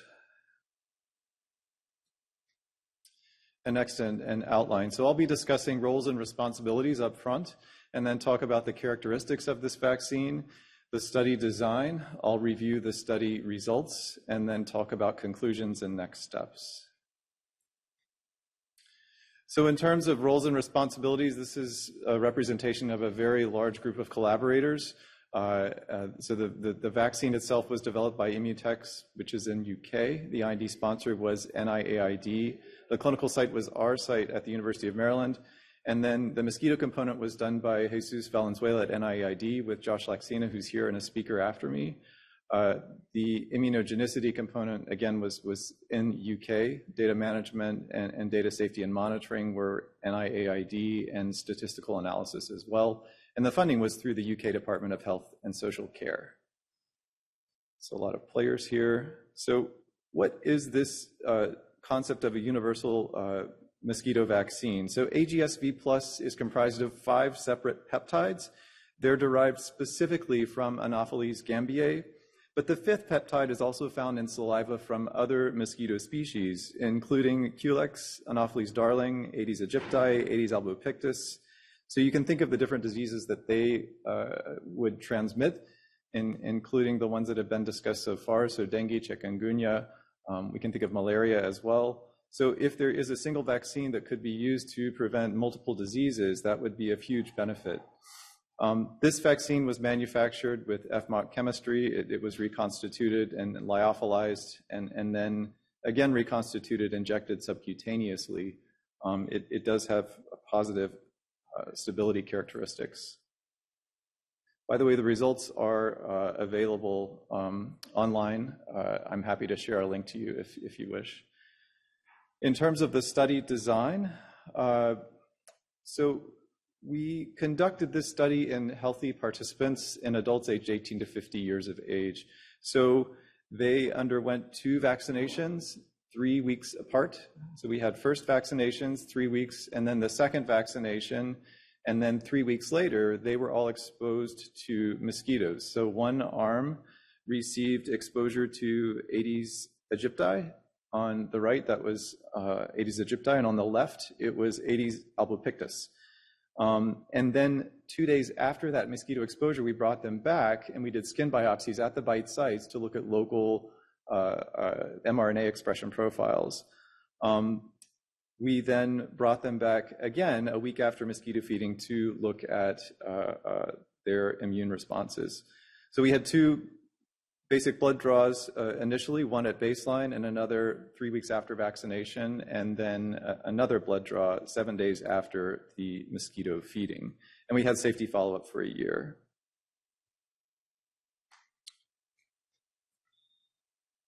So these are the different groups, randomized 1-to-1 to 1-to-1, who were all vaccinated. The first group was the saline placebo group.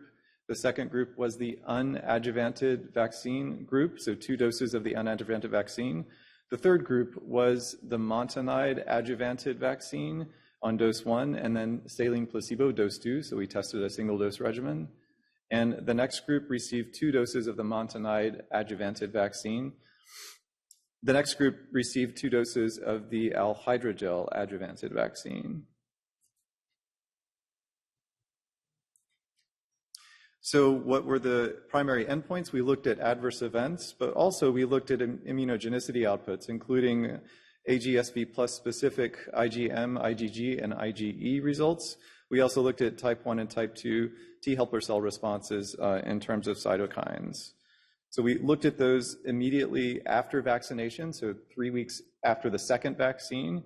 And then in terms of our secondary endpoints, we looked at the same immunogenicity outputs 7 days after mosquito exposure, just to see if there was a difference after they were exposed to mosquitoes.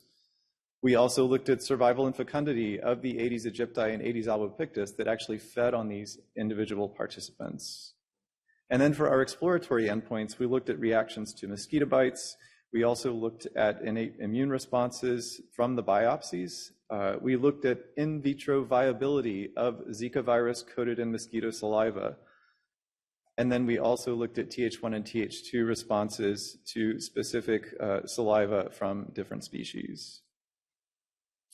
So what were our results? Well, this study was ongoing in the middle of the COVID pandemic. So unfortunately, the last 15 participants, they received their second vaccination. They were not brought back in. All in-person study activities were halted, so they could not come in for the mosquito exposure or for subsequent immunogenicity readouts. So they did contribute to safety, but they did not contribute to immunogenicity endpoints. In terms of demographics, our study was representative of our patient population in Baltimore. In terms of safety, so we didn't have any treatment emergent or serious adverse events. We did have one solicited adverse event that was reported in about half of participants after first and second doses. And we did have a few more systemic adverse events that were recorded after second dose versus first dose. The most common local symptom was pain, and then the most common systemic symptoms were headache, and then malaise and fatigue. Most of these symptoms were all mild or moderate. And I'll skip this busy slide just to say that no significant safety signal from objective safety outcomes was reported. So we determined this was overall very favorable safety. What about the immunogenicity? So looking at the response to AG-SV plus antigens, so on the left, we have interferon gamma fold increases post-vaccination in participants. The very left column is 3 weeks after second vaccination, and the middle column is 7 days after mosquito exposure, and then the third column is the difference between the two. So what we see is that all groups showed an increase in interferon gamma response when compared to placebo, and placebo is in the bright green, the first in each column. These were all significant at the 0.1 level. We had similar responses at 28 days after second vaccinations, which is also 7 days after mosquito exposure, except for the unadjuvanted group 2 that showed a decreased response. What do we see in terms of IgM, IgG, and IgE responses? Well, these are all shown in micro format here on the slide. The very first graphic in the middle at the top is IgM, and then to the right of that is IgG, and on the bottom is IgE. So in terms of IgM responses, post-vaccination 2, these were all increased in groups 2, 3, and 4, which are the unadjuvanted and montanide boosted groups. These are all significant at the 0.1 level. And then the alhydrogel adjuvanted group didn't show increased IgM after vaccination. And none of these groups showed increased IgM after the mosquito biting. But in terms of the IgG responses, all of the groups showed increased response after vaccination, and these responses were all increased further after mosquito exposure.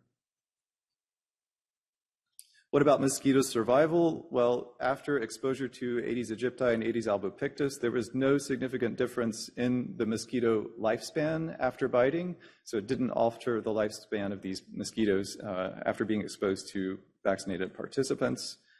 But what about the number of eggs and viability of those eggs? So these were counted both for Aedes aegypti and Aedes albopictus. For the Aedes aegypti, there was no difference in placebo recipients versus vaccinated individuals. However, for the Aedes albopictus, which is what's displayed here on this slide, there were reductions in the mean number of eggs laid and the viable eggs laid per mosquito in all groups compared to placebo, but only group 4, which is the 2-dose montanide adjuvanted group, was significant at the 0.1 level. What about in vitro efficacy against Zika? Well, we looked at this using a measure called the MTT assay, and this looks at a decrease in vero cell death. So we say if there was a decrease in vero cell death, then that was a success because the immunogenic properties of the vaccine protected those cells from death when exposed to Zika virus. This was measured as a positive readout in group 3 only, which was a 1 dose of the Montanide boosted vaccine. Interestingly, when you give 2 doses of this same product, the same readout was not found. So we're not able to explain that at this point.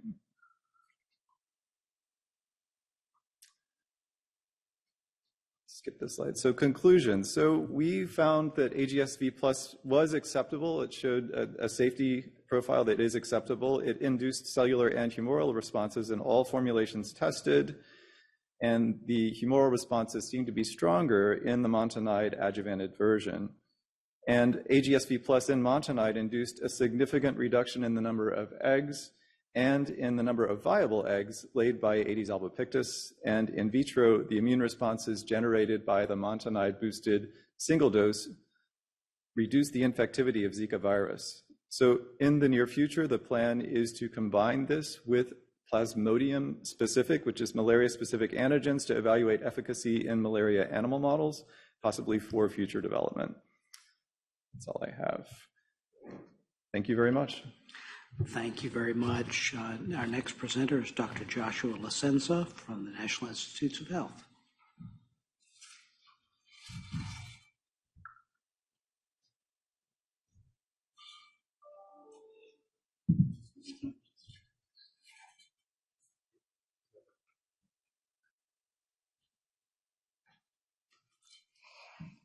I'd like to thank the committee for giving me the opportunity today to speak about leishmaniasis, which is a disease that I study in my laboratory, and it's emerging infection in the United States, emerging due to the effects of climate change.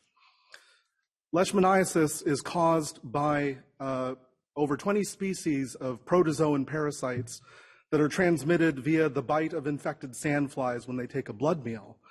Now, behind only malaria, they are the second leading cause of death due to parasitic disease in the world. And the host cell that's infected by these parasites is the macrophage. And you see an example of the intracellular Leishmania parasites inside a macrophage on that micrograph behind me. Leishmaniasis is a neglected tropical disease and is characteristic of many NTDs, and that it has a subacute or chronic disease course, causing disease and symptoms and debilitation over the course of months to years. And it infects a large number of people. The estimated global prevalence of leishmaniasis is 4.5 million people infected worldwide, with 1 billion people, particularly in the tropics, living in at-risk endemic areas. Now, despite this enormous burden of this parasitic infection, there are no licensed human vaccines for it, and antiparasitic therapy against this eukaryotic pathogen is somewhat toxic and exhibits variable efficacy. Now, leishmaniasis has a variety of different clinical manifestations, ranging from disease that's limited to the skin, but even this disease can cause permanent scarring and skin ulcers that have been associated with stigma and with psychiatric comorbidities in epidemiology studies. This is the cause of the majority of the cases of leishmaniasis, with over 800,000 infections of the cutaneous form being seen every year. Now, if the parasites that infect the skin migrate into the nose and the mouth, they cause a complication called mucocutaneous leishmaniasis, which unfortunately causes destruction of the mucosal tissues and permanent disfigurement. And sadly, I saw a patient with this last week at the NIH Clinical Center, and it's quite severe. Now, the worst form of the disease is the version where the parasites migrate into the viscera and disseminate through the body, particularly into the liver and into the spleen, causing enlargement of those organs as well as constitutional symptoms. And this form, visceral leishmaniasis, is almost uniformly fatal if it is not treated. And over 5,000, by some estimates, up to 18,000 deaths are caused per year due to the visceral form of leishmaniasis. Now, I noted regarding the cutaneous form of the disease that cutaneous leishmaniasis is already endemic to the United States. And looking back on epidemiologic data, there have been over 80 cases of autochthonous leishmaniasis that have been reported within the US in individuals who have never traveled outside the US, including one who was seen at the NIH, or individuals for whom it could not be related to recent travel. And in fact, a report from the Texas Department of State of Health indicated that over half of the cases they had seen in a 10-year period were not travel-related, but acquired within the borders of the US. Now, while leishmaniasis was originally confined to Texas, the geographic range of the parasite and its sandfly vector have been spreading northward into Oklahoma, and also with reported cases in Arizona, including one case of a new species that remains unidentified from an Arizona patient. While it's usually self-limited, there have been cases of diseases caused by the endemic species here, Leishmania mexicana, which have resulted in severe and even the mucocutaneous disfiguring form that I showed earlier. And in terms of travel-acquired leishmaniasis, there's been a study done of veterans of the Second War in Iraq who were deployed in Iraq, and it was found that nearly 1 in 5 of those veterans have asymptomatic infection with L. infantum, the form that can cause the lethal visceral form of leishmaniasis. And in this panel on climate change, I wanted to talk about also the data about projections of the expansion of the ecological range of the sandfly vector. And you can see projecting out over the next 50, 60 years, the sandfly vectors are projected to expand from where they're already endemic in the southeast of this country and moving northward and eastward, putting millions more Americans at risk for this parasitic infection. Now, with this tremendous global burden and the expansion of the vector in the United States, unfortunately, we're faced with a vaccine development pipeline for leishmania that is stalled. If you look at clinicaltrials.gov, there are only 15 trials listed. The early versions of leishmania vaccines were heat-killed parasites, and while they were immunogenic by traditional measures, they actually afforded no protection against infection. Recently, vaccine development has moved towards polyproteins, either recombinant polyproteins of the parasite antigens co-formulated with adjuvants, or versions that are where immunization is via an adenoviral vector. And the phase 2 results of one of these studies is pending. But with all that, there are no clinical trials for leishmania vaccines that are currently enrolling participants. Now, you weigh that against the tremendous global demand for leishmania vaccines, where over a 10-year period, economic estimates have said that there would be a need for 560 million courses of leishmania vaccine worldwide. And there's further optimism within the biology of vaccine development because we know a protective vaccine can be developed. How do we know that? Well, within hyperendemic areas, particularly within the Middle East, there was a practice akin to variolation where individuals were inoculated with live, virulent, albeit the most mild species of leishmania, L. major. And when they were inoculated with wild-type leishmania parasites, lifelong this allowed them almost 100% protection against future infection. Now, while this practice has been discontinued, it's inspired a new generation of vaccines, genetically attenuated, live attenuated leishmania parasites, where you knock out critical genes in the parasite life cycle. And at least within preclinical mouse models, this almost completely prevents the development of skin lesions and reduces the burden of parasites within the skin by over 100-fold. So we know that this is possible, but it's possible to generate a protective vaccine. But if we look at the vaccine development history, why are we not able to develop vaccines that have the efficacy of inoculation with wild-type parasite? I think the reasons for that are that we don't have a clear understanding of the correlates and mechanisms of protection for this very different kind of infection. And so to develop the vaccines for it will require new paradigms for vaccinology. And there are a couple of parts to this. First is we now need to understand the importance of the vector in the transmission of the parasite into the host. And second, we have to shift when we think about protective vaccines away from the mechanisms that we're used to in protecting against viruses and bacteria to shifting to thinking about eukaryotic pathogens that don't dwell in the extracellular space very long, but live inside host cells that are inside the macrophages, in the phagosomes of the macrophages, and how to kill the parasites that are residing in there. And shifting from a thought about immunity in the blood and systemic immunity to also incorporating an understanding of where the business end of both the pathology and immunity against these parasites is going to happen, which is in the tissues, and understanding how the spatial organization of the immune response against these kinds of pathogens like Leishmania can make the difference between protection and pathology. And we know that these paradigms are important because oncologists studying the clearance of solid tumors have demonstrated this within patients, and it makes a big difference for clinical outcomes. So first, looking at the role of vector transmission. So if we look within preclinical models, we can demonstrate that when you transmit the Leishmania parasite via its natural transmission route, via the bite of a sandfly, in a mouse model, those parasites will migrate and infect the spleen. But if you inoculate those same parasites via just a needle challenge, they don't go there. So this automatically tells us that when we're testing vaccine candidates against vector-transmitted infections, you must have a vector challenge for a rigorous test in order to advance it through the clinical development stages. But then the alternate form of this is, well, can we use this, as Dr. Lawrence outlined in his talk, to generate vaccines based on the salivary proteins of these vectors and use that to create an inhospitable immune environment in the skin and block the establishment of parasite infection? And within non-human primate models of Leishmania major, this has been demonstrated. So these are macaques that were immunized only with the DNA encoding a salivary protein of a sandfly, SP15. There was no parasite component within the vaccine.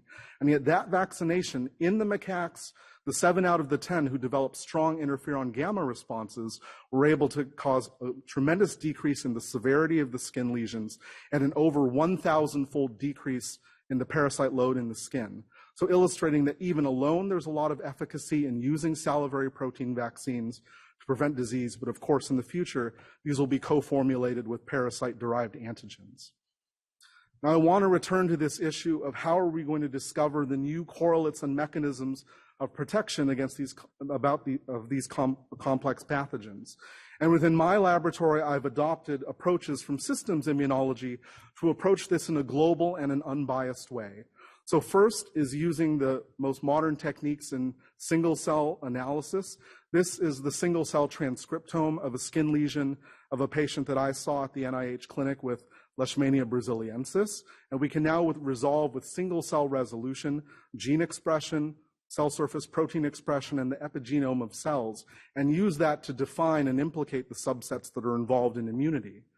But I also said it's important to understand the spatial architecture of the immune response, and that will require multiplex imaging and spatial transcriptomics approaches where we not only map what kinds of organizations and architectures of cells will provide protective immunity, but also define the cell-cell communication and interaction networks that are necessary for vaccines to be effective.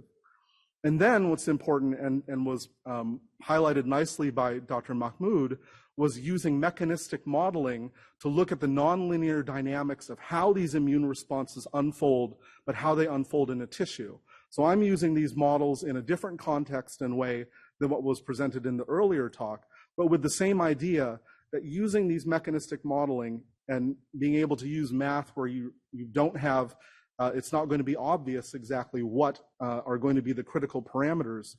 Using these kinds of models, you can identify the critical parameters in the tissue immune response that make the difference between immunopathogenesis and protection.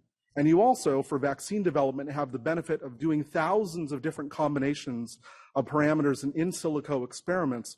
So it allows you to prioritize the experiments to do in the wet lab as well as the vaccine candidates to advance for further testing. Now, with all of these tools, we want to be able in a rapid way to test antigen adjuvant combinations in the context of their immunogenicity and protection within the context of human tissue immunity. And for the skin, we now have the ability to do this with skin organoids, where you take explants of human skin and culture them, and you can use them for disease modeling. So in this case, the example that I show is one of candida infection of burns of the skin, where you can see in purple the infiltration of neutrophils into these skin organoids. And you can use the same systems approaches that I showed in the prior slide to correlate what you see in the ex vivo organoid models with what you see in clinical trials and be able to match them up. And what this allows us to do is now for the first time be able to perform mechanistic studies of human tissue immunity against the Leishmania parasite and prospective vaccines, and this is easily scalable for high throughput screening of potential antigen and adjuvant combinations. And now, with these ex vivo tools, we want to be able to look at, in the human skin in trial participants, the development of immune responses to the candidate vaccines.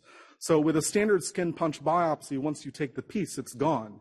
You can't keep resampling at that site.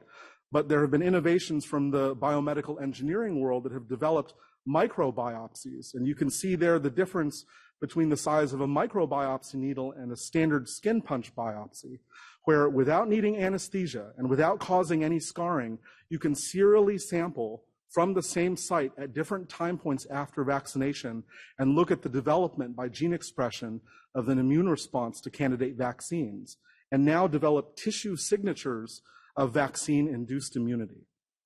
So to close, these tools that I've outlined provide a vision for a new vaccinology for what it will take to create a protective vaccine against leishmaniasis and similar parasitic neglected tropical diseases. And out of all this, the one thing that I want to highlight is the last point in the middle. One of the aspects of this which has been neglected and which we'll need for vaccine development is a robust community and infrastructure of data scientists, computational biologists, and bioinformaticians, because this kind of approach is going to generate large, complex, high-dimensional, thousands of dimensions data sets, and we need trained people within data science who are devoted to the study of these pathogens, their immunity against them, and vaccine development for them, as well as a robust bioinformatics infrastructure to handle and maximize the effective use of that data. Because the vision, if we have all of that in place, is that we can take all of this information and the new paradigms of immunity against leishmania and similar kinds of parasitic NTDs and use them to harness the robust immune response, the immune system within the skin, which is our largest immune organ, contains over half of the T cells in our whole body, and is the first line of defense against these NTDs. And I would posit a promising place to develop vaccines and interrupt parasite infection at their first point of contact with the host. So with that, I want to thank the committee, and I look forward to our discussion. Thank you. Thank you, Dr. Lacena. Our next presenter is Dr. Ann Carpenter from the Centers for Disease Control and Prevention. Ann, your slides are up. Wonderful. Thank you so much. Are you able to hear me? Yes, you are loud and clear. You have the floor. Okay, thank you. So good afternoon, everyone, and thank you so much for the opportunity to present. My name is Ann Carpenter, and I'm a veterinarian and epidemic intelligence service officer in the rickettsial zoonoses branch at CDC. And I'll be speaking about vaccine preventable zoonoses, challenges, and opportunities for public health progress. Next slide, please. So before I get started, I've based this presentation off of a publication that I developed with several SME colleagues at CDC and other agencies, and I've included the link to that paper at the bottom of the slide here for reference. Next slide, please. As you all are well aware, the health of humans is connected to the health of animals and our shared environment. Animals play an important role in our lives, whether for food or supporting livelihoods, the production of fibers, travel and sport, and companionship. Perhaps your dog slept in your bed last night, or you had a sausage for breakfast. We know that animals are closely linked to us. Next slide, please. However, we also know that in addition to all of the positive roles that animals play in our lives, they are also important in disease transmission. 60% of existing infectious human diseases are zoonotic, and 75% of emerging infectious diseases of humans have an animal origin. And we expect these to continue and expand in their importance with climate change. Zoonotic diseases are responsible for approximately 2.7 million deaths and 2.5 billion human illnesses annually, in addition to impacting livestock production and food security. The potential for zoonotic diseases to affect human, animal, plant, and environmental health, as well as global food security and economic stability, highlights the need for effective interventions that target prevention at multiple levels. Next slide, please. And while there are many approaches to mitigate the impacts of zoonotic disease and prevent transmission, I'm going to focus on just one today, vaccines. Next slide, please. We all recognize that vaccination is undeniably one of the most effective tools to prevent, control, and even eradicate disease. Vaccines prevent and control diseases in companion animals, in livestock and wildlife. They increase livestock production, and they ensure the safety of food supplies, and serve as an important barrier to prevent the transmission of some zoonotic diseases to humans. They can also protect and improve ecosystem health, and in some cases, as has been discussed previously, reduce the use of antibiotics. Next slide, please. Strategies for animal vaccination programs against zoonotic disease transmission have included vaccinating domestic animals and wildlife to prevent disease transmission to humans, or transmission from wild to domestic animals, or vice versa. In some cases, as is the case with rabies, we vaccinate animals for primarily a human benefit. We can also look in the reverse direction, though, and appreciate that vaccinating humans can protect certain vulnerable animal populations. Next slide, please. Thank you. Well, there are absolutely many opportunities for vaccination to play a role in zoonotic disease prevention. These can require thoughtful, informed implementation and a thorough understanding of transmission, reservoirs, and the feasibility of interventions. Some challenges include defining the optimal population targets, whether that be animals or humans, and domestic or wildlife reservoirs, navigating the complexities of vaccine licensing and approval for use, especially with different regulatory systems for human and animal products, whether that be the USDA Center for Veterinary Biologics for animals or FDA for humans, and even considering the potential human health risks of animal vaccine strains, like with RB51. Additionally, as you all know, the licensing of vaccines is country-specific, which complicates response activities and highlights the necessity of global collaboration to develop preparedness plans. The current regulatory landscape hinders information sharing and collaboration, slowing down vaccine approvals and restricting availability. Next slide, please. Economic constraints and timing also pose challenges to animal vaccine development. Evolutionary changes of a pathogen may render the vaccine ineffective, or an outbreak may end before a newly developed vaccine comes to market. Outbreaks such as those caused by Rift Valley fever virus may be sporadic, linked to weather events, and vaccination strategies must consider the disease ecology and be tailored to local circumstances while also considering the risk, cost, and potential benefits. Next slide, please. This publication highlights 4 diseases as examples of vaccine-preventable zoonoses, including rabies, brucellosis, coronaviruses, and influenza, and discusses the successes and challenges of each one and novel approaches that each have taken. For example, rabies vaccines have existed for over 100 years for both humans and animals and have demonstrated enormous success in reducing human rabies deaths globally. Additional approaches to parenteral vaccines, including the use of a modified live oral rabies vaccine in wildlife, have further expanded the reach of vaccination programs. However, despite the fact that these vaccines are highly safe and effective, rabies still causes an estimated 59,000 human deaths per year. Next slide, please. This paper also introduces a few examples of co-development of vaccines, or the concurrent development of a vaccine or vaccines intended for veterinary or human use against a common pathogen. Opportunities for partnerships related to intervention strategies, vaccine target identification, and vaccine development exist. However, they are typically underutilized. Next slide, please. Thank you. I'll speak briefly about one example of co-development and how that looked in practice. West Nile virus was first detected in animals in the US in 1999 and quickly spread, causing illness in humans, horses, and numerous bird species. During the early phase of the epidemic, veterinary and human vaccine candidates were developed in tandem, and data gathered from both programs was shared across sectors to help inform the pathway to advanced clinical trials. In 2 years, a veterinary vaccine was developed for use in horses, and one of the developed vaccines was used to protect California condors from extinction.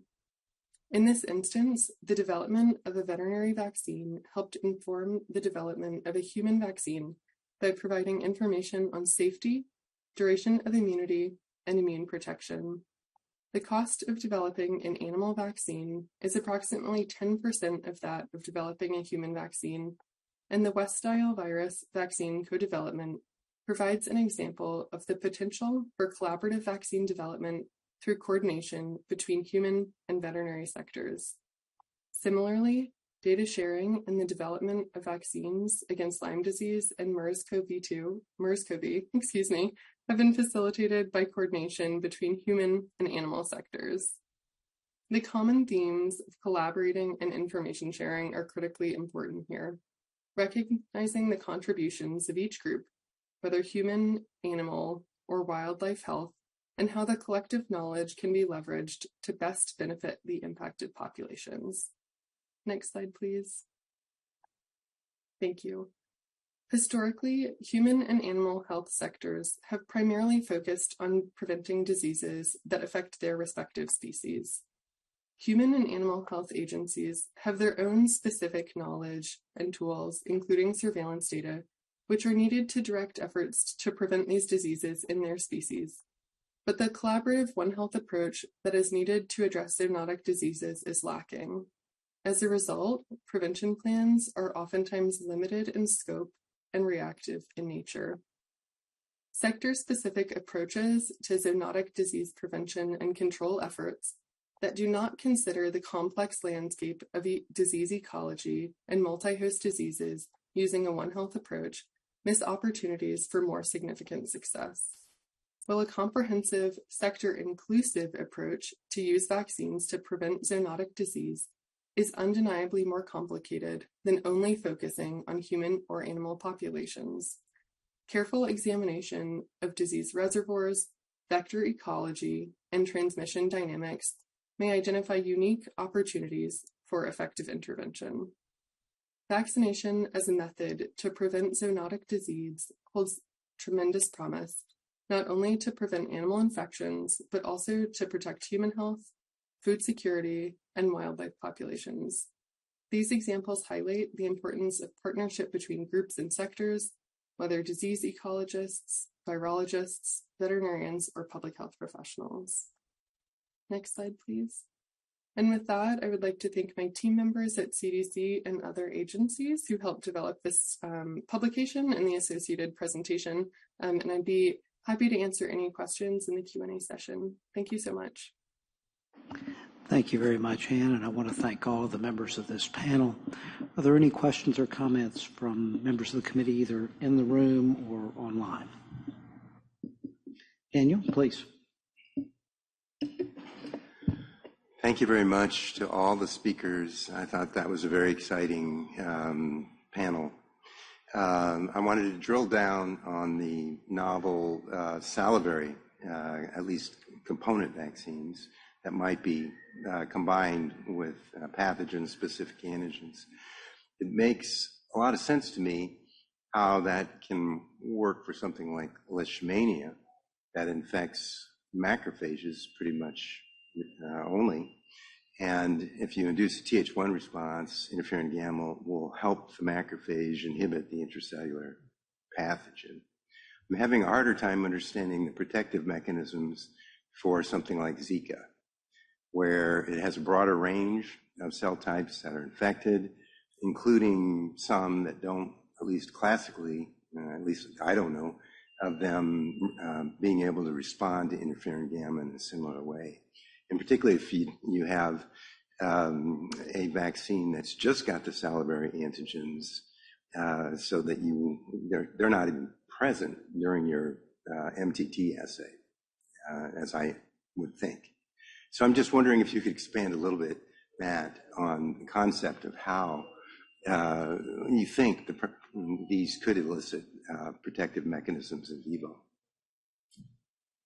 Sure. Thanks very much for that question, Dan. I might rely on Dr. Laxina here to help me answer it too. So from my understanding, the vaccine is aimed at targeting the mosquito saliva, and indeed the varicella, I didn't explain it completely, but the varicella assays were done using mosquito saliva together with the sera and PBMC from volunteers who were vaccinated. We suppose that the vaccine induces an immune response that would be active at the skin, and as Dr. Laxina said, that would be highly advantageous. So when the mosquito is taking a blood meal and injecting pathogen, that is where the immune response would take over and overcome the pathogen and prevent infection of other cells. That's my understanding, but maybe Dr. Laxina can add. And then I think to build on what you said, Matt, it's also counteracting the effect of the vector saliva. And I think that's something which is a critical part of it. So at least within preclinical models, they've even for other mosquito-derived salivary proteins been able to use them as vaccine candidates and prevent the establishment of different arboviral infections, again, in preclinical models. I think the thinking behind that is there was a group that did a very similar experiment to what we did, where they did either mosquito saliva co-injection or needle-only injection of arbovirus. And within one mouse model, it was the difference between the mice living and dying. So if you can counteract the effect of the saliva that the pathogens take advantage of to establish infection locally and then disseminate, I think that's the part of the key idea behind the saliva peptide derived vaccines, to actually counter what the vector is doing to help the pathogen. We had a question from Troy Knighton online for Dr. Mahmood. He said, could you please clarify the relationship between humidity and temperature in the spread of influenza? Is it inverse relationship or is it a direct relationship? Yeah, thank you for that question. So it's the humidity transmission link for flu is really interesting. So, first, let me just say we mostly the literature and in my own work we've looked at specific humidity, so that sort of isolates humidity effect from sort of temperature effect. Because if you look at absolute humidity, which is another measure, relative humidity, which is typically when you look at weather reports, that's what's reported. That depends on temperature. So the specific humidity and transmission connection, which has actually been shown in the lab as well. I showed you sort of half of the graph from Jeff Shaman's work, which is showing transmission, higher transmission in more drier conditions. So lower humidity, higher transmission, and then the curve kind of goes down as humidity increases. Now, if you extend this and you add data from tropics and tropical countries, you actually see it go back up. So it's a U shape. And so in the very high humidity end of the spectrum, you see transmission go up again. And this is partly what explains why we see sort of summertime outbreaks in tropical countries, which is, you see flu in the winter here. But if you look, a lot of my research is in Bangladesh. If you look in Bangladesh, you get these summertime peaks in flu, and that's because you're at the other end of the spectrum. So it's a U-shaped relationship if you look at the range of humidity from across the world. As so happens with anything we deal with diseases, it's much more complex than it appears on the face. Well, I want to thank all of the members of this panel. This has been very enlightening and given me a lot of things to think about I hadn't conceived of before. And again, lots of work to do to get to some good answers and some solutions for our patients. Thank you all again. Produced by the U.S. Department of Health and Human Services.